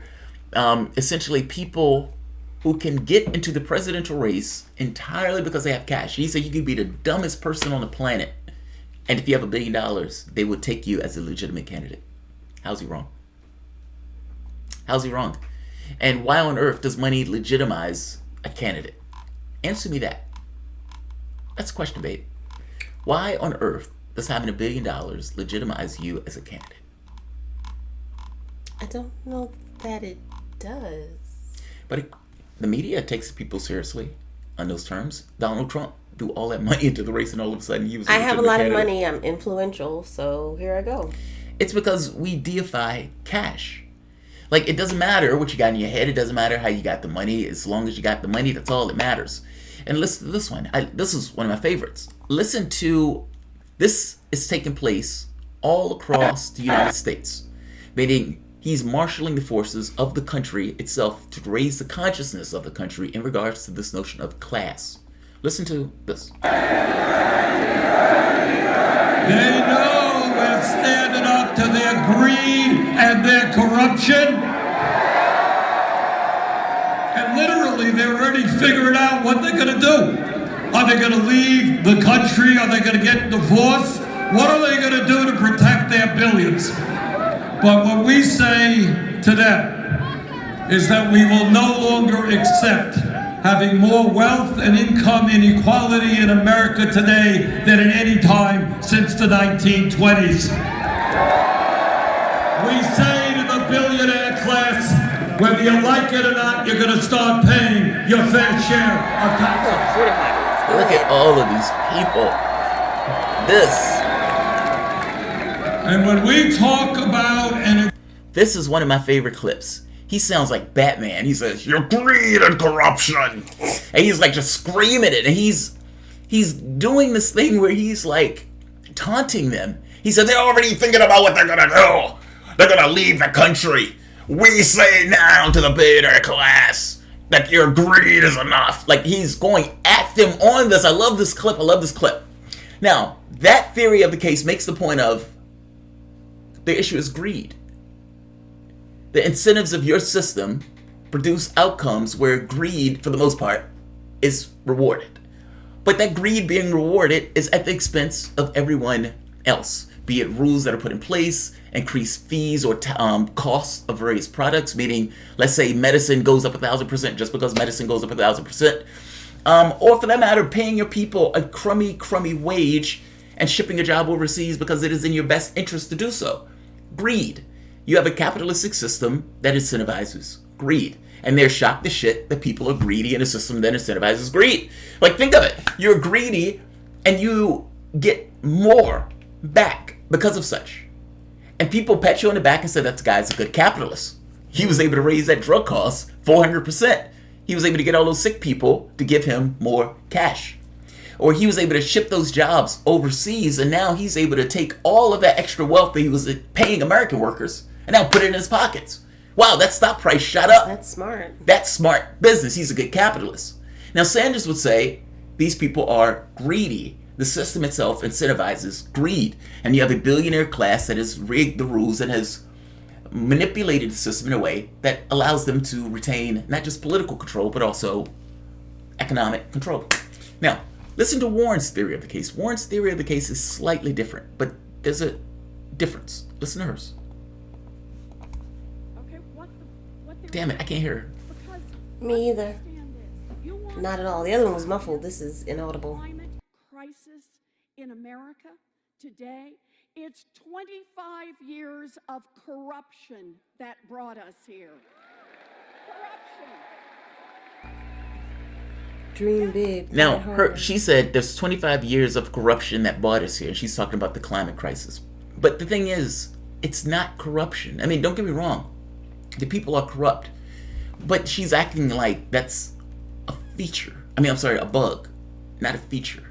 Of the system. Of the system itself. If you are part of ExxonMobil, great. Your job is to produce energy. You go out, you get gas, you get all of this stuff, and your scientists come to you and say, hey, you're destroying the planet, and these emissions that we're putting out is going to cause greenhouse effects that are going to destroy and destabilize the climate. And you say, we need to bury that report. I got to make my money. Now, your job is to maximize your profit. That's what you're there to do. And that's what all of these people tell you, that is what your job is to do. And if you come out with a climate report, that climate report will have all sorts of consequences in the standpoint of maybe you are held responsible, or maybe you're not going to be able to produce profit in the way that you've gone by producing profit. Right. Keep in mind, the key point in this is profit. That's first and foremost. The secondary point in this is the oil and all this other stuff. The climate and the destabilization of it matters less. just by the way in which you operate. Like, this is not corrupt in this case. This is just the way in which they operate incentivizes this behavior. I guess that's my point. From Sanders' standpoint, he looks at it as this greed that is part of the system. She's looking at it as capitalism will be okay if you just get rid of corruption. His point is, no, the greed is just a part of this particular process. These billionaires are rigging the system in their particular way. Right. He's like, there shouldn't be billionaires. Well, she doesn't think that there shouldn't be billionaires. She's even said as much. Meaning, she looks at this stuff and thinks, well, the system will be okay if we got rid of corruption. And I don't think that's true. I mean, when they increase the cost of a drug, that's not corruption. That's just good business. Right. When they ship a job overseas, that's not corruption. That's just good business. I mean, the business, it is not a company's responsibility to give you a job. It's not. That's not their job. Their job is to maximize profit.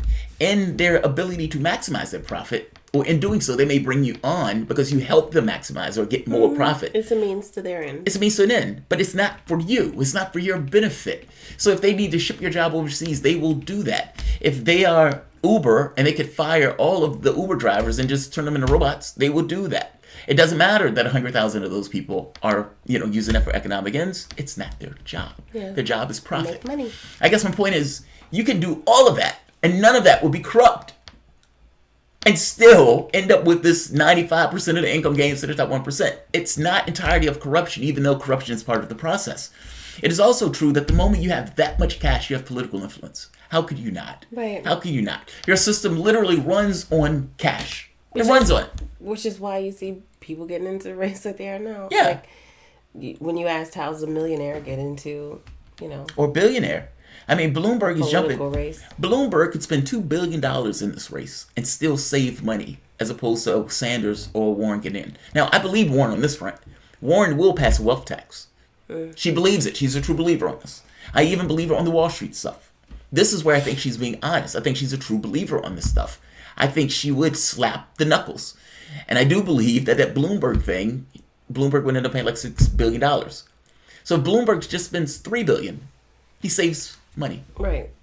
Just in order to block them from getting in. Right. But this is a vanity run for Bloomberg. Bloomberg is not going to win this contest. He's not even going to come close. And the only thing he would do is suck away support from like a Joe Biden or somebody, making Sanders' chances even better. Nobody that supports Sanders is going to go to Bloomberg. Nobody. Somebody who supports Warren or Biden may. My point is this. The issue here is the capitalistic incentive of maximizing profit. And this automatically incentivizes greed. People have all sorts of cultural traditions of they say, oh, you got to be fair, you got to be this, you got to be that. But ultimately, you don't need corruption for this process to tick along in a way that maximizes its profit at the expense of others. And, I gave previous examples, but those aren't necessarily issues of corruption. Those are just issues of people doing what they consider to be good business.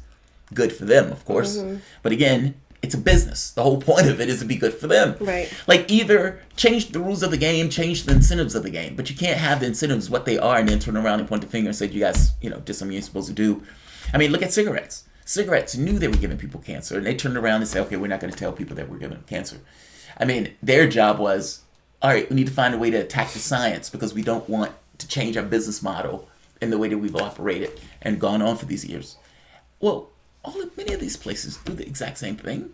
Oil and gas. When an oil and gas company tries to get political influence in order to stop solar power firms from opening up, that's good business because it's stopping his competitor from getting up. But again, their job is to make profit. So if you can stop your competitor, then you stop your competitor. Yeah. Now, is that corruption or is that just good business?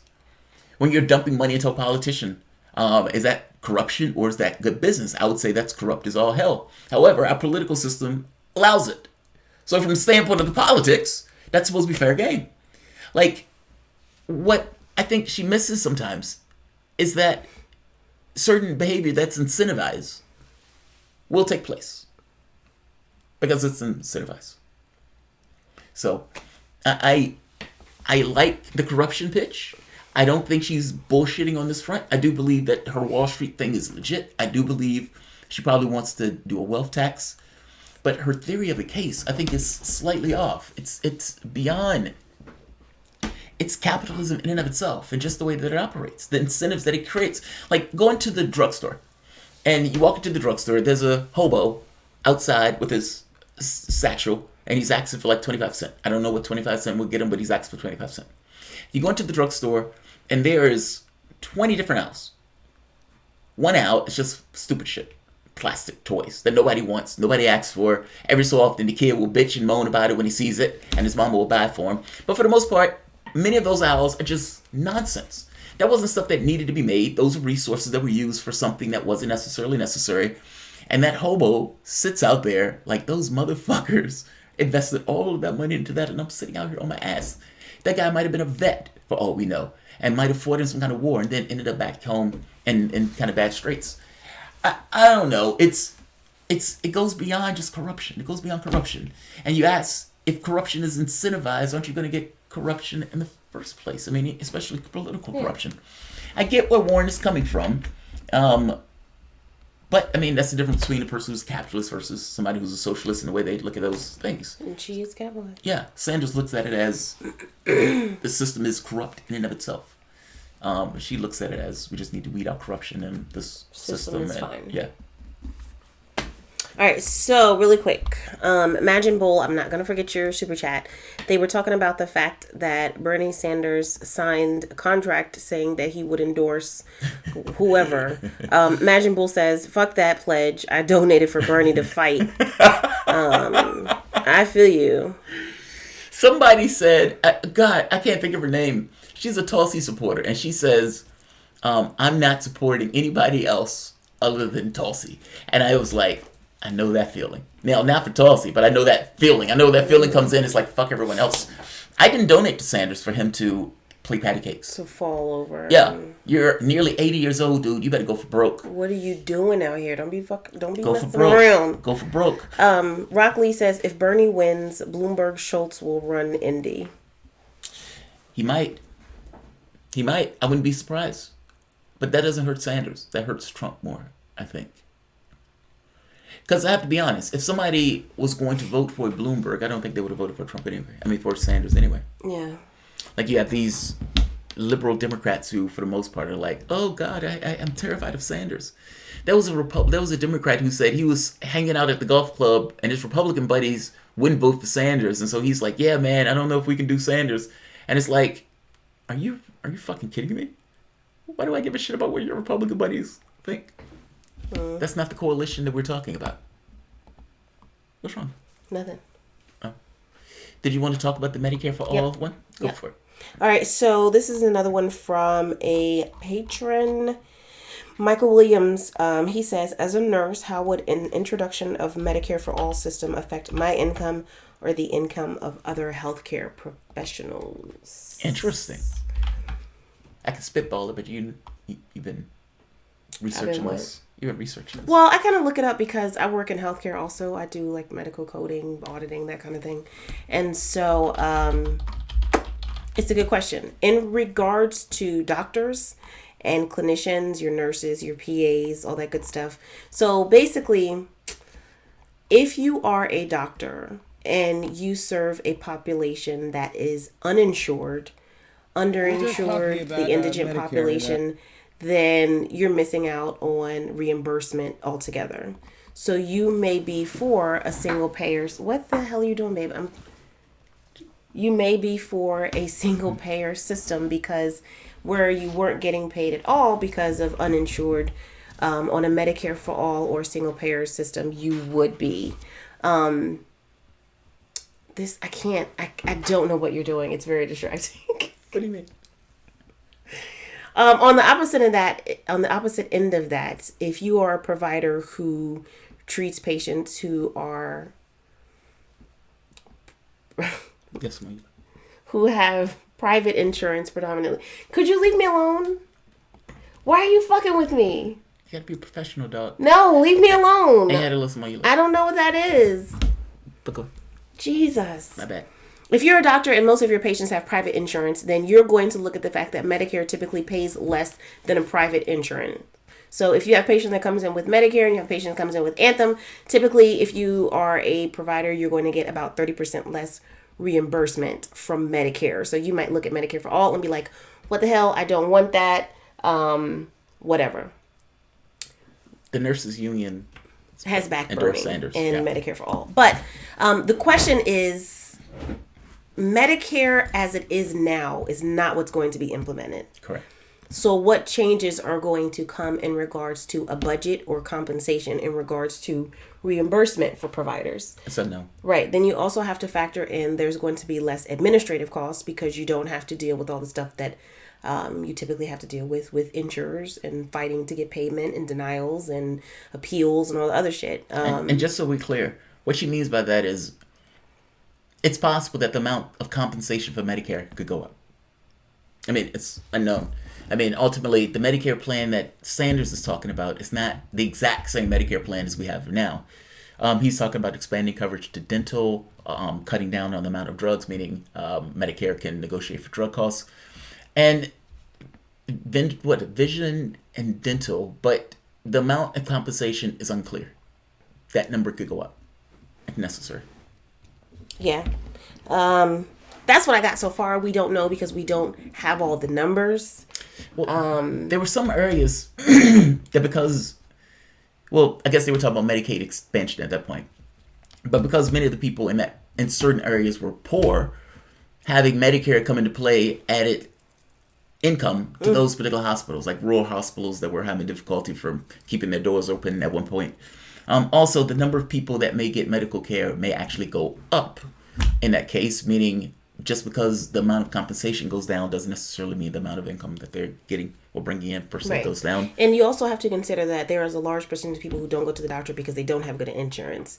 Factor in the fact that people are going to be going to the doctor more because now they have Medicare. You're going to be getting an influx probably of patients. Yeah. And so it doesn't really look like, I think they said 56% of doctors support Medicare for all. A lot of them are willing to potentially take a pay cut because it would be a little less easier, a little less of a headache. It's less of a headache, not to mention when you tell your patient, all right, I'm going to give you this particular drug, go home. Right. You have a much more sure chance that you'll get the drug. Right, this is a good point. Irene says doctors would say, I won't have to deny, and people won't have to die anymore. So when you're talking about being able to actually give good patient care, all of the BS that's on the back burner when you're thinking about private health insurance and getting payment, a lot of that goes out the door with single payer. And so if you're just focused on the care more so than the reimbursement, then, you might be like, I remember at one point when I didn't have insurance and I went to the doctor's office and the doctor's like, okay, we're going to prescribe this, this, and this. And I'm like,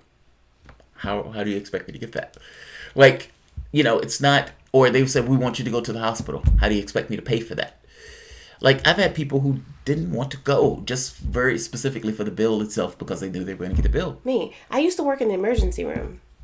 I've worked in healthcare now for about 12 years, and one of my first jobs was at the front desk in the emergency room. And you have people that use your ER as a primary care because they do not have insurance or they are underinsured. And so as opposed to saying, oh, my throat hurts or my toe hurts, let me go see my primary care doctor, they'll wait until the toe is falling off or until they're having difficulty breathing and show up in the emergency room. And then you're like, well, why is my wait time so bad in the emergency room? Because I have a trauma that's back here, but you're in here for a cough because you don't go to your provider because you know you're going to have a copay, your bill's going to be higher, so you just show up here in our ED. Not to mention, at that point, it's worse.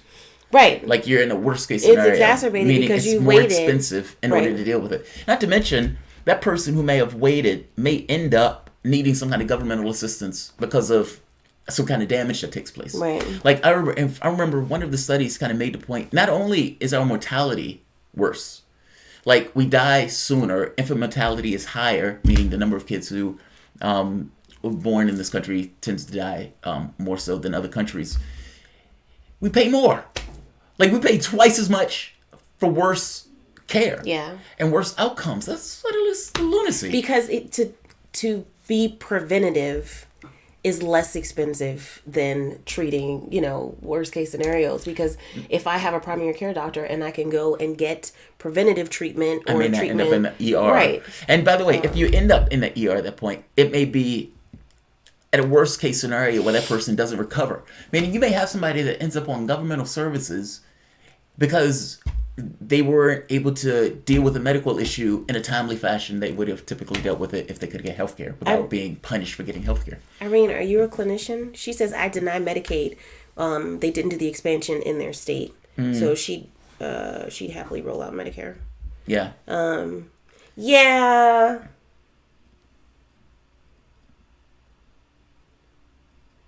I'm sorry, I'm reading the chats to see if anybody's adding anything to this. But yeah, that's what I got. That's my takeaway. We need to know a little bit more about the numbers from it. What are you looking for, babe? I know. I was just looking at the chat, seeing if they were trolls. Yeah. But I am... There's some violence going on there. I see. Yeah, I see. Caseworker. Okay, Irene. Let's see. Streamlabs. Somebody's saying Streamlabs. Yeah, so that was from Michael Williams, because he said he was a nurse. What I'm looking at, they're talking about providers, and that's kind of like a trickle down from clinicians down to... Kills for a living. JT up here lying about seeing UFOs or trying to get his wife to co-op. Sad. Oh, I came in late. Did y'all talk about the Biden Rambo video where he's talking about roaches and the kids? Yeah. I never forget Tulsi is trash. Never forget Tulsi is trash. Just gotta throw that in there on the end. Yeah. The Joe Biden video is just fucking weird. It's disturbing. And my wife, see, this is what I mean. Like, instead of, she didn't look fast enough. You didn't look fast enough, dog. Like, we were literally there in the car. That's the part that gets me. And you want me to look up in the sky. I am faster than I did. Because when you said look, I do remember seeing You did. But you said you didn't see it. No, I'm saying I saw it, but I didn't. He was like, you were like, what is that, a star? And I was like, plus we were in the back of an Uber. I can't see out your window on what's up there. Fair enough. So I think at one time I did kind of see, but then I'm in fucking Egypt. So yes, I was not looking at a star in the you sky. weren't paying attention. I was like, okay, what's going on? I was just here? massively excited. Yeah, I was just massively excited. So I've never seen anything my like dad, that. I was excited. I missed it. Can I read the super chat? Just for a living. It's amazing for me that no one brings up how a gay mayor is a plant. He's from a town that no one's heard of. You heard of him before the presidential election. You never heard of him before the president's election. Like, where the fuck did he come from? What achievements are there? None. I've said that. Somebody in the chat a little while ago says that they're waiting for him to come out having an affair because they don't with think a woman. He's really gay. They think he's planning to pretend to be gay. Look, I've said as much that if your name is Bernie Sanders, everybody in that race has to be considered one character. And, Buttigieg was at the anti-Sanders meeting with Pelosi and with Chuck Schumer. That came out in the New York Times. Yeah. And again, I've made the point that the Democratic Party has a tendency to push people into the race. I keep saying he is gay Obama. His poise and the way he looks and talks, he's a blank slate. Obama was a blank slate that you can hoist all of these policies and everything else on. And liberals are like, oh, he makes me feel good about myself. And, he's gay, so we want to push some kind of identity thing going. Ooh, we love that identity politics. I hate to tell you this. He can't get the black vote, meaning he's going to lose. A, he's not going to get out the primary. B, he's going to lose to Trump if he did. Judging everywhere. Okay, wait. Yeah, I don't buy his candidacy. We're behind on super chats. Dun, dun, dun, dun. Rock Lee says Dave Pacman implies Warren and Bernie are equal. Yeah, a lot of people are doing that. Dave Pacman doesn't know what the hell he's talking about. If he's it's doing a that sham. Yeah. He doesn't know what he's hold talking on, about. We have another super chat. This notion that they're equal is nonsense. I don't even know how you can say that with a straight face. Like, the moment that she comes out with that trash Medicare for All plan that's not Medicare for All, you should have stopped right there and been honest with your public and be like, okay, these quantities are not the same. There's only one quantity in this race that's pushing Medicare for All. Yeah, there's only one quantity in this race that called Bolivia an actual coup. Tulsi came out later, but the first person who came out said it was a coup. And who was that? That was Bernie Sanders. Bernie fucking Sanders. I guess, even from the standpoint of the way he deals with foreign policy, these two quantities are not the same. Elizabeth Warren talks about Venezuela like John Bolton and Donald Trump. Like, when lefties saw that, they was like, oh yeah, fuck that. Fuck that. Because you can't... Abort! Because that's... You can't honestly look at that and come away with these two quantities are the same. Yeah, if somebody's saying that, they're being dishonest. Yeah, they're being massively disingenuous. All right, Owen Johnson. That tells you where they stand, by the way. Owen Johnson, thank you for the super chat, says, love your show, you two. Please write this down. Please look into having... That was just funny. Go ahead. I'm sorry. Please look into having independent presidential candidate Mark Charles on. Don't know who he is. He's half Navajo, who is all about historical justice for all types of minorities. Thank you. Is his last name, is he related to Bernie Sanders? Is that like a, It says Charles. Mark. Like Carlos Danger? Charles. But that's not an alias of Bernie Sanders. Mark. Is Bernie Sanders one half Navajo? I have no idea. All right, Donald Smee says, You as don't have a one Native RN, American I in the can tell you race. that costs are going up while the services I'm allowed to provide go down Yes. every year in this country. Yes. That is true. I mean, twice as much. I mean, you were with me abroad when I went to get meds, and the guy's like, "Oh, you weren't with me in Israel when I got meds."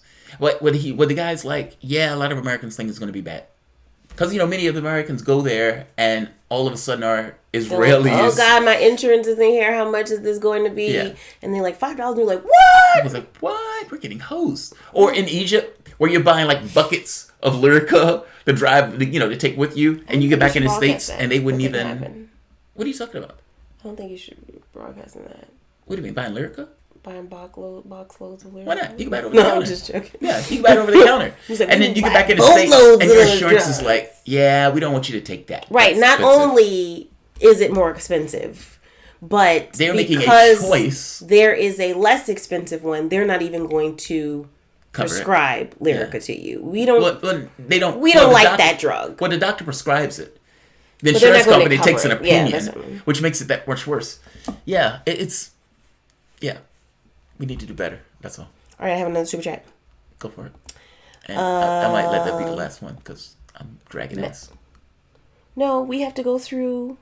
Through what? We have to go through the motherfucking patron. We have to go through We the have. topics. We've gone through like I three got of one them. more. Have Manjin says, have you seen the video of Pete telling blacks in his city not to vote for him? I did. It's when he was addressing police violence. I did. I mean, people are acting like he gets 0% black support because he's gay, as if he hasn't done horrible things as a mayor to make him radioactive to other blacks. So. Oh wait. I have Not just one. sexuality, dude. I have a question. This doesn't require any research. Don't have to pull anything up, but just respond to this.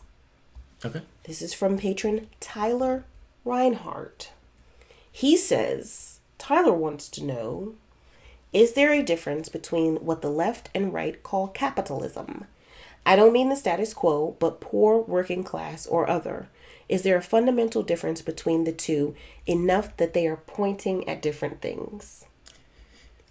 So that's a hard one to answer, right? I mean, it depends on what they mean by capitalism. Like, I've talked to right-wingers where they would say, what we have now is not capitalism. Like, they would be like, oh, this is corporatism. And it's like, dude, just because it's like a child grows up and they're like, that child is no longer a human being. No, your system got perfected. That system, as it got perfected, did one thing very well: expropriate wealth to the top. And you have various people with their political power and everything else that allowed the system to hone that much more and allowing them to get more and more wealth to the top. Now, I would say that is your capitalistic system. That's your system growing up.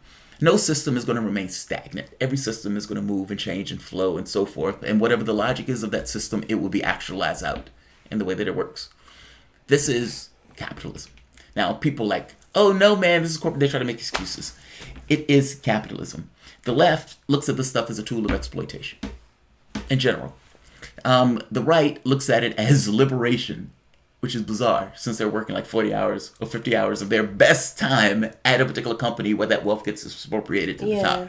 Between the two, I would say that the left is more right in regards to the way that they look at this kind of unaccountable 1%. By the same token, if you're talking about, if you leave capitalism alone for the moment and talk about corruption and fairness in the system, then that becomes different.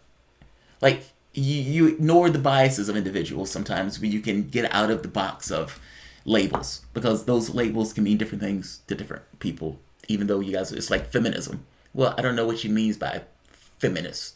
I know what I may mean of it.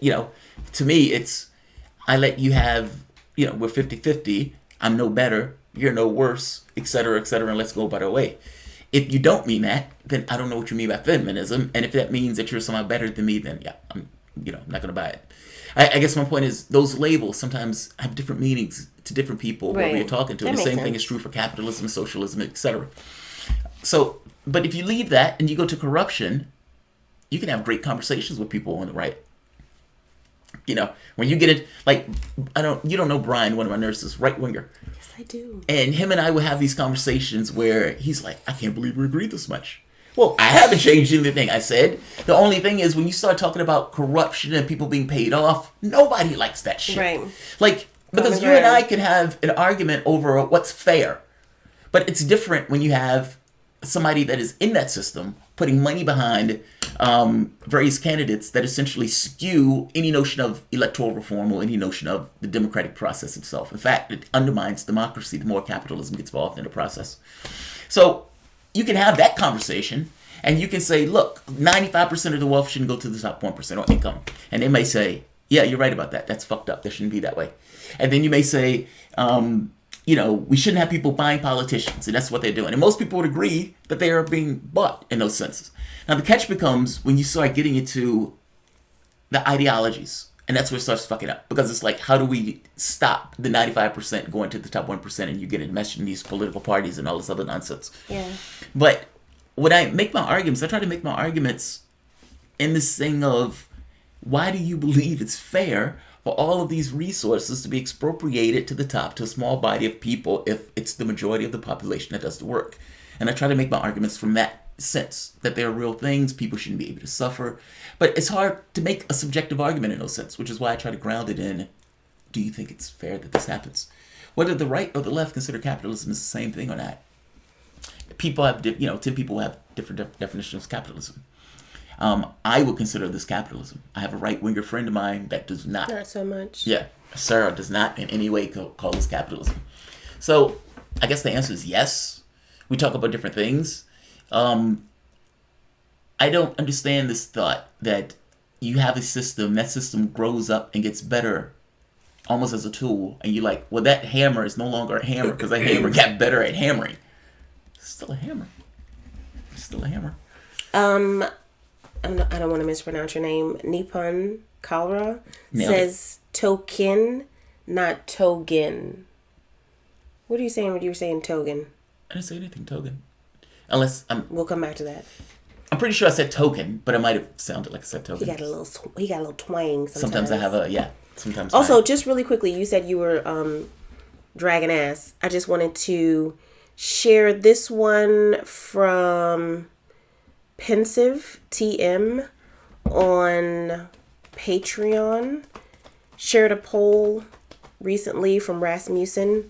According to this Rasmussen poll, 42% of people from ages 18 to 39 would support a socialist president. And that's Rasmussen, by the way. Younger people are also twice as likely to think socialism is better than capitalism. So a new poll indicates that 42% of young Americans and 19% of Republicans would support a socialist presidential candidate.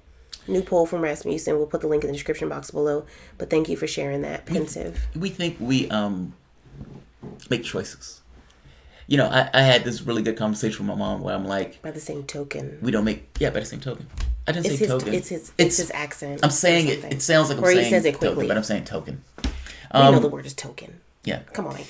So my mom and I, we were talking about Black Panther and whether or not Killmonster or Killmonger, whatever his name is, if he made choices. And she says, well, of course he made choices. And I'm like, well, how?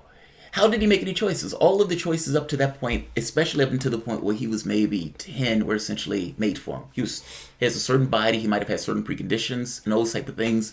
But even have a body with certain preconditions and incentives is not your choice. If you're taller, if you're stronger, if you have a build that tends to be just more verbose, you may have a perspective that goes along with having a body that way, and incentives that go along with having a body in that way. Now, is that a choice that you're making, or is that just a perspective that you end up with from the society that you're in? At some point, you may try to correct the ship, but by that token, you've already incorporated a workable point of view of the world. And all of the incentives of your society at that point is going into having you go further with that. You're into the military. Every kill, you get a reward for it. You get involved with companies that have these black ops projects. You get rewards for it. All of these incentives going towards this notion of rewarding you for what my mom would consider to be horrible behavior. Where did he make the choice in this? I mean, he was grew up in a particular society, in a culture, with his dad being killed in front of him, creating a certain degree of anger right off the bat. It's almost like a marble. Even with the people voting socialist thing, that's only because their needs are getting constrained. It's like the Vietnam War. all of these kids were flipping out about the Vietnam War and these anti-war protests, but mainly because they could be drafted. Right. You have a situation where kids are vulnerable, far more vulnerable than what they used to be. Yeah. And so they're like, well, look, capitalism is not giving us get-ins, so why would I back a system like this? And they'll be more inclined to support something else, which is good. Why wouldn't they? Yeah. It's the most natural thing in the world at that point. So I think that is a fair point. Now, I would also say I'm okay with Sanders. You know, Okay. it's a devil in the details thing. It's possible that they're okay with Sanders Okay. in that way because they know him for so long. But by the same token, if you ask them just in the abstract, are you okay with the socialists, they may demur on that point. But if you look at the youth vote, they don't care. They don't care. They care what he's saying. And Not they care that that he label. has a track record to back up what he's saying. Right. So, yeah. I like that poll. I like that poll, too. Thanks for sharing that. And that number is higher. Rasmussen is a Republican poll, by the way. Like, that's a right-wing poll. And That they poll- still said 19% of Republicans will vote for a socialist Yeah. president. Yeah. Yeah. Oh, that's awesome. We have an opportunity, man. This is a chance. I look at it. This is our chance. All right. I am dragging ass, so I am going to end this. We are going to end this here, but just to keep you updated, there were a couple other good topics submitted on Patreon. Gladys Lopez, I think Jamal has it on his list for tomorrow, as well as Michael Williams, and something that I think Calissa... Fake University. the ICE University and the Patriot Act that has been pushed by Democrats. So that'll be on the list for tomorrow. So tune in. Yeah, the Jamal Democratic will tackle Party those on his slipped in the own. Patriot Act under a government payment bill, meaning the government, in order for the government to fund itself, and it slipped this Are in. we doing it now or are we doing it tomorrow? No, just giving a heads up on what it is. And the fake university thing, I set up a fake university in order to get people so they can, Deported. yeah. Oh, you did a super chat, which means I'm going to have to mispronounce your name again. We need more so I Aisha apologize. on this channel. Yes. Okay, good. You just read it, but shout out to you. Nippon Thank you. Kiera. That is an L. Maybe cholera. Nippon It's not cholera. Cholera is a disease. No, I didn't say cholera. I said cholera. That's Nippon a L? cholera. Cholera. Oh, okay. Nippon. Typically, I am the better linguist, especially when we travel. No, that's not true. Oh, No, that's not true. yes, it is. You might do a little bit better in French because you know, There we go. because you know, French. studied French. But everywhere else you were lost.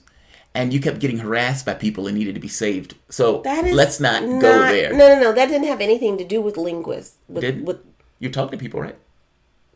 People that were following you. That didn't have anything to do with that. I'm talking about typically for every country that we go to, if there's a different language, I usually learn how to say, please, thank you, excuse me, yes, no, hello. Oh, I see. That kind of thing. Yeah, I mean, you can make a case that, French fries. to me, I don't know. That's more of just self-interest. I mean, at the point where you're hitting like 15 countries, I don't need to. There was a I'm couple here where I was for- like, check. I was like, Yeah. Well, because at a certain point, it's like, all right, I don't know what he said. Yeah. And Polish And then- sounds a lot like Russian. it was even To worse my to try to ear, do it is hard to tell. Now, don't tell them that. We get punched in the eye. Don't tell them that. But it's hard to tell the difference between the two for me. Patrick Seguin says, oh crap, hold on. Right before that. Uncle Brother says, FYI, you are not coming up as live on my YouTube feed. Yeah, Really? today YouTube screwed us because Yeah. nobody got notifications. And now Uncle Brother's saying that we didn't come up on live. So maybe from now on, before you go live, you can do a YouTube post to say, hey, going live in 30 minutes. But then the question is, that's not going to happen. I don't know why you're nodding. But then the question is, you lied to me so easily. But then the question is, will they get that notification either? Well, the post, yes, I think. At the very least, it will be up there in case somebody hits the channel. Okay. Also, Patrick Seguin put this down for tomorrow because you're going to talk about the Patriot Act tomorrow. Mm-hmm. He says AOC, Tlaib, and Omar voted against the Patriot Yes. Act. Yeah, right here. Right here. Bam. Right here. Right here. Right here. So he's going to touch on Look that at Bernie in the tomorrow. background. Bernie is like, nah, I'm unhappy with this. I'm unhappy with this. He's like, Ugh, I'm unhappy with this. I can't even make that It's frown like, face. I have to pass gas. She but looks I like can't she's do it saying- yet. She's going in. She looked like, Got the head. Bitch. But she got her earrings on. Earrings just moving. She's like, she did a neck roll right before this Pretty much. picture was Pretty taken. much. But she voted against this. She was like, yeah, this is where I get off. I can't see myself voting for this kind of mass surveillance anymore. Supposedly, it's supposed to go for 3 months, and they're supposed to debate it and all this other stuff. But at the end of the day, many of these lefties got caught. I mean, Jayapal voted for this. Jayapal. What? Oh, yeah, I call it Jayapal. He is fading, so he's mispronouncing. Yeah, French, Jayapal. And his token, when he says token, it does sound like token. I heard token. You say it after. I know you are. But that's like, if you're an OG subscriber, you know what check your volume means. And this is the South. Check your volume. And I do have somewhat of a southern drawl. A southern drawl. Oh, can I just say really quick before we leave? For like a whole 3 years, I thought your uncle's name was Mayan. Yeah. Because the southern drawl is so hard. His name is Mayan. They call him Man, but they say Mayan. Like, that's how they pronounce the word man, M-A-N. So legit for several years, I thought his name was Mayan, like Mayan Empire, like Maya. You know, like not man. So there's that. Okay. Yeah, I mean, it's the South. Well, twang. And then our Native American thing gets entwined into that. Oh, and so it's like part Cherokee mixed with American English. What were we watching yesterday when you told your mom? Oh, we went to look at houses, and the people that showed us their house was a mixed race couple, and Jamal was telling his mom, yeah, they were mixed race like we are, like these were commonalities, and we were both like, what, mixed race? And he goes, yeah, like, because he's Native American and I'm African American, and I was like, I gotta get off this train. No, so we were talking about the couple. The couple had it was, let me see, an Asian man and a white woman. They had 2 dogs, just like a big dog and a small dog. She was making making connections, home. She worked remotely like I did. I don't know, there were some commonalities. There were a few. And Jamal was like, yeah, they were a mixed race couple, we're a mixed race couple, and we were like, what? And he was like, yeah, because I'm Native American. Yeah, there we go. Rock Lee says Jamal Warren. Right. Actually, I kept saying, if Warren could be a Native American, I could be an Eskimo. And from here on out, I am Black Eskimo. I don't see why it's okay for her to be a Native American and I can't be a Black Eskimo. The catch is, my grandfather is Native American, so it's a little different. He's not Eskimo, though. He's not an Eskimo. But, I mean, she's not Native American either. Nobody has an issue with that. Like, I don't understand I think you should get a DNA test. But that's just it. I don't really have to, because I actually had a grandfather. He wasn't like a distant relative. This was some we all just kind of knew. He came out of Powhatan. Powhatan, this is area for Cherokee. Are we done? Are we done here? We're done here. Guys, thank you for joining us. Wait. I want to say that I have a YouTube channel, too. Yes, she does. Can you tell the people the name of my YouTube channel? Yes. But I could, but I always allow my hosts. Right, because you say, is there anything else that you would like to say? Right. Is there anything else you would like to say about your channel, since Miss Thomas has a environmental channel? I would like to say... She tries to get rid of plastics and stuff like that. Well, fuck, I mean, am I going to say it or am I not going to say it? Well, she has the compost bin. So I'm not going to say it. She has a reusable toilet paper. What else? What else you use? No one is using reusable toilet paper. I'm not. So I would just like to say before we leave, maybe you are. I would just like to say before we leave, thank you guys for allowing me to be here and showing me lots of love every time that I come on the show. That's me. That's my friend. Don't give credit to other people for something I control. For supporting me when I come here, except for a couple of y'all who like to talk shit when I be on here, but we're not dwelling on the negativity, but overall I get a warm welcome, so thank you for that. And again, thank you, because this is Contributor Appreciation Show, for all support for my husband here and showing him lots of love. Yes. In the middle of all his shenanigans that take place here. I would also like to say, if you want to come check me out, I do have a YouTube channel now. There's only like 4 videos, but I have a bunch of stuff slated. It is called Aisha's Best Life, AISHA, Best Life, and I think it's on his channel lineup. It is. And I am going on a journey of less waste and focusing on a more natural, less plastic, reusable, sustainable lifestyle. And so I'm just kind of documenting it. So if you give a shit about that kind of thing, or you want to see my face, you can. Every so often, I'll be in the videos. He will be in the videos because I want to show you guys the stress that I have to endure trying to go less waste and bring no plastic or less plastic into the house. And I turn around and he is like biting me every turn. That's not true. I refuse to buy aluminum foil, and he's like going out and buying it in secret. I didn't buy aluminum foil. I know, but that's what you're going to be doing. Why would I The other day when we came home and you had like those plastic silverware, and I was like, what the fuck is this? Like, the plastic bags. I put reusable bags in your car, and you act like you've never seen them. Even your mom, like I gave her reusable bags, and she doesn't. I'm not a we big have fan a compost bin. We are recycling. Bin. That seems to go too far for me. We've already had conversations on this channel about how I've made like cleaning products, and he was like, "I'm going down to buy some fucking bleach." It hasn't worked out because sometimes it takes a little bit more when you're using natural products. I mean, it doesn't work. Babe. Like the what is it? The crystal deodorant? Oh yeah, I haven't. Well, I went to a natural deodorant like years ago. Well, maybe like it's been like a year and a half. I went to a natural deodorant. I think my secret is telling. My secret told. I went to a natural deodorant, and so like this works great, except for when there it's were like a couple 70 times degrees I was outside. like, "Whoa, this is not." But recently, I went on the hunt for a sustainable natural deodorant, like because the one that I use is in plastic. And so I found one, and he came into the bathroom the other day. He gives me a hard time, and he cracks a lot of jokes on me, so we'll do some videos together on my channel.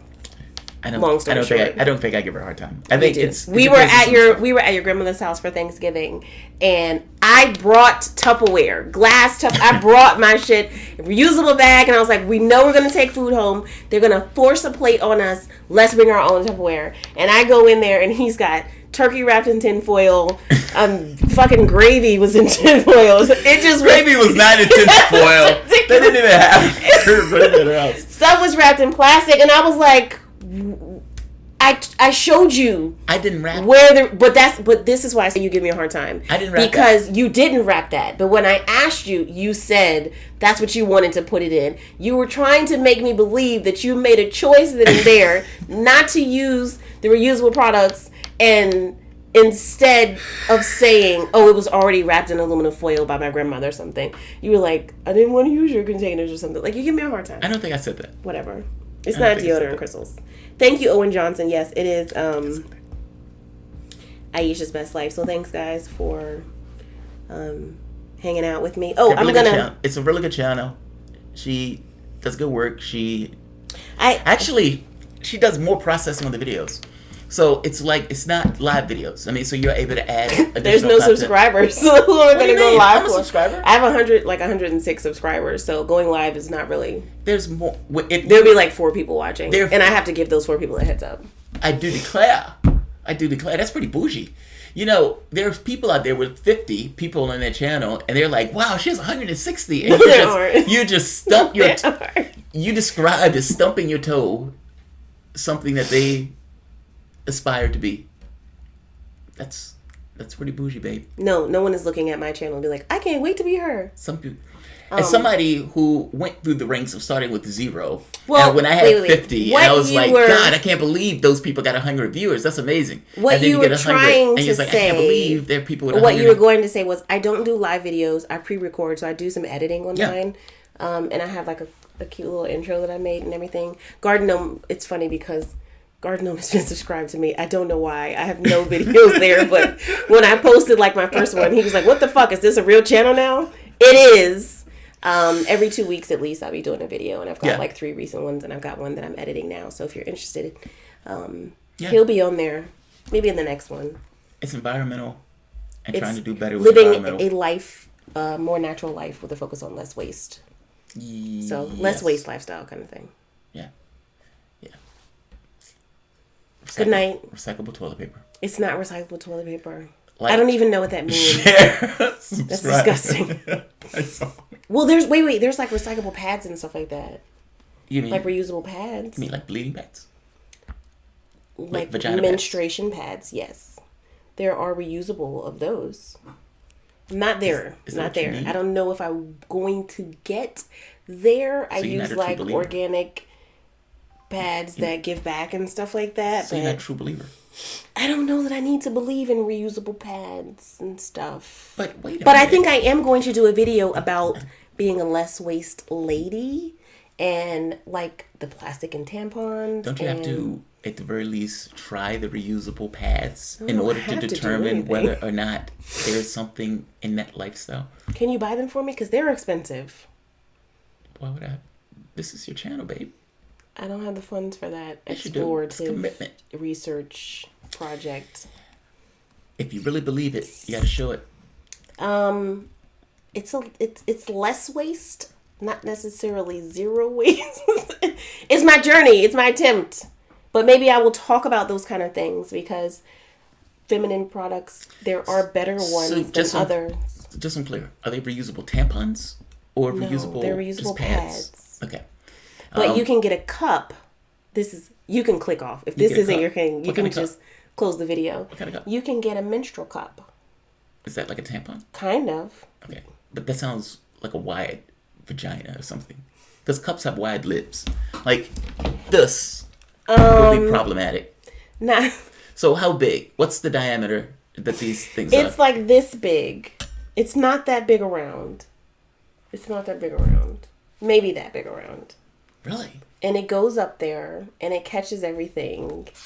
And it's a reusable cup. It's like a silicone typically. And you have to keep this in all day? You keep it in and then like you have to see, that's where the problem comes in. I'm so sorry if you're watching this is not what you're into. Please just click off. But you have, that's my thing. Is because if you have a cup in and you're out at Target and it's time to change your cup, you have to go into the bathroom and empty that cup. Right. And wash it out. And that's going to be, I imagine, a difficult, Why? messy, Why? very involved. You just have to be careful, right? So there's that. I'm more... You want to know how big the cup is. Well, I'm just shocked by the size of the cup. You don't know the size of the cup. You just said it's that wide. I said it's about, honestly, I don't know. I've never had one in real life. I've only seen them in like on videos. Think about the top of that thing.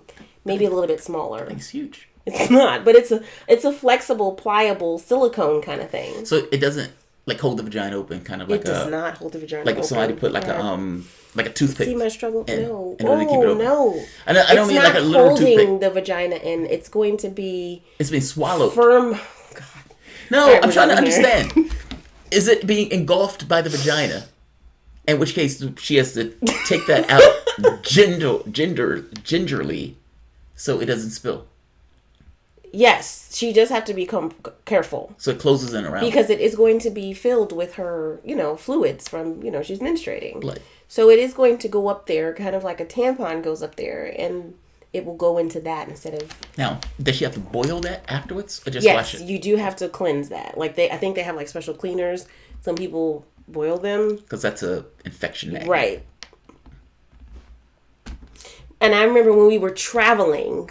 You were using it? No, but people like in the travel groups, like the female travel groups that I was on, like long-term nomadic travel kind of thing, they use those a lot because sometimes where you go, Can't find any. it's hard. But I'm gonna tell you right now, we've been to 16, 22 countries. I don't know. We've been to a lot of countries. I've always been able to find, menstrual Products. Even with wings. Large vaginas. I don't know what that means, but I think we're good here. With wings? Cherokee hair tampons, Adam Bell. Are you fucking with me? That's what I understood the wings to be for. To catch the excess of larger vaginas. But G says, I just tuned back in. What the hell are we talking about and why? Look, I said click off if this wasn't your thing. We were leaving and we were talking about the fact that I have a channel focusing on a more natural, less waste lifestyle, and he was being an asshole. I wasn't being an asshole. I wanted to know. I'm curious about those things. Why don't you He think was I'm curious about asking those me things? what type of You should apologize to me. I had genuine curiosity about this stuff. You Okay, said that's yourself fair. Maybe you were. that I tend to be fascinated by all sorts of things, big and small. You just said that there are some women who use Me cups, too, Aria. very large cups, in order that is engulfed by their vaginas while they're going through their menstrual cycle, and they have to pull those cups out and boil those cups in order to put those cups back in. I was curious about the size because if you use the term cup, I think of an actual cup. Like a drinking cup. Yeah, cups are 8 ounces. No, it's not. That large. No. Okay. Maybe we'll get one and we'll do it on the channel, on my channel, not here, because I don't want to traumatize anybody. You gotta do what on the channel? Well, I was thinking about, there's a lot of waste that we take for granted, especially with feminine products. Diapers are like number 2 plastic production in the world. They take like 300 years to decompose. All right, we gotta go because this is do the world. Andrew said we're very intrigued. Anna Maxa says he doesn't care because he won't have to deal with the bloody mess. Yeah. Wow. I care about, I don't want... Fred Edwards said there's toilet paper made from recycled paper. It isn't recycled toilet paper. Like, you don't reuse the toilet paper. But you can have toilet paper that is made from recycled... We gotta go. It's late. This is getting ridiculous. Like, share, subscribe. Thanks, everyone. I'll see you guys tomorrow. Ciao. Good night.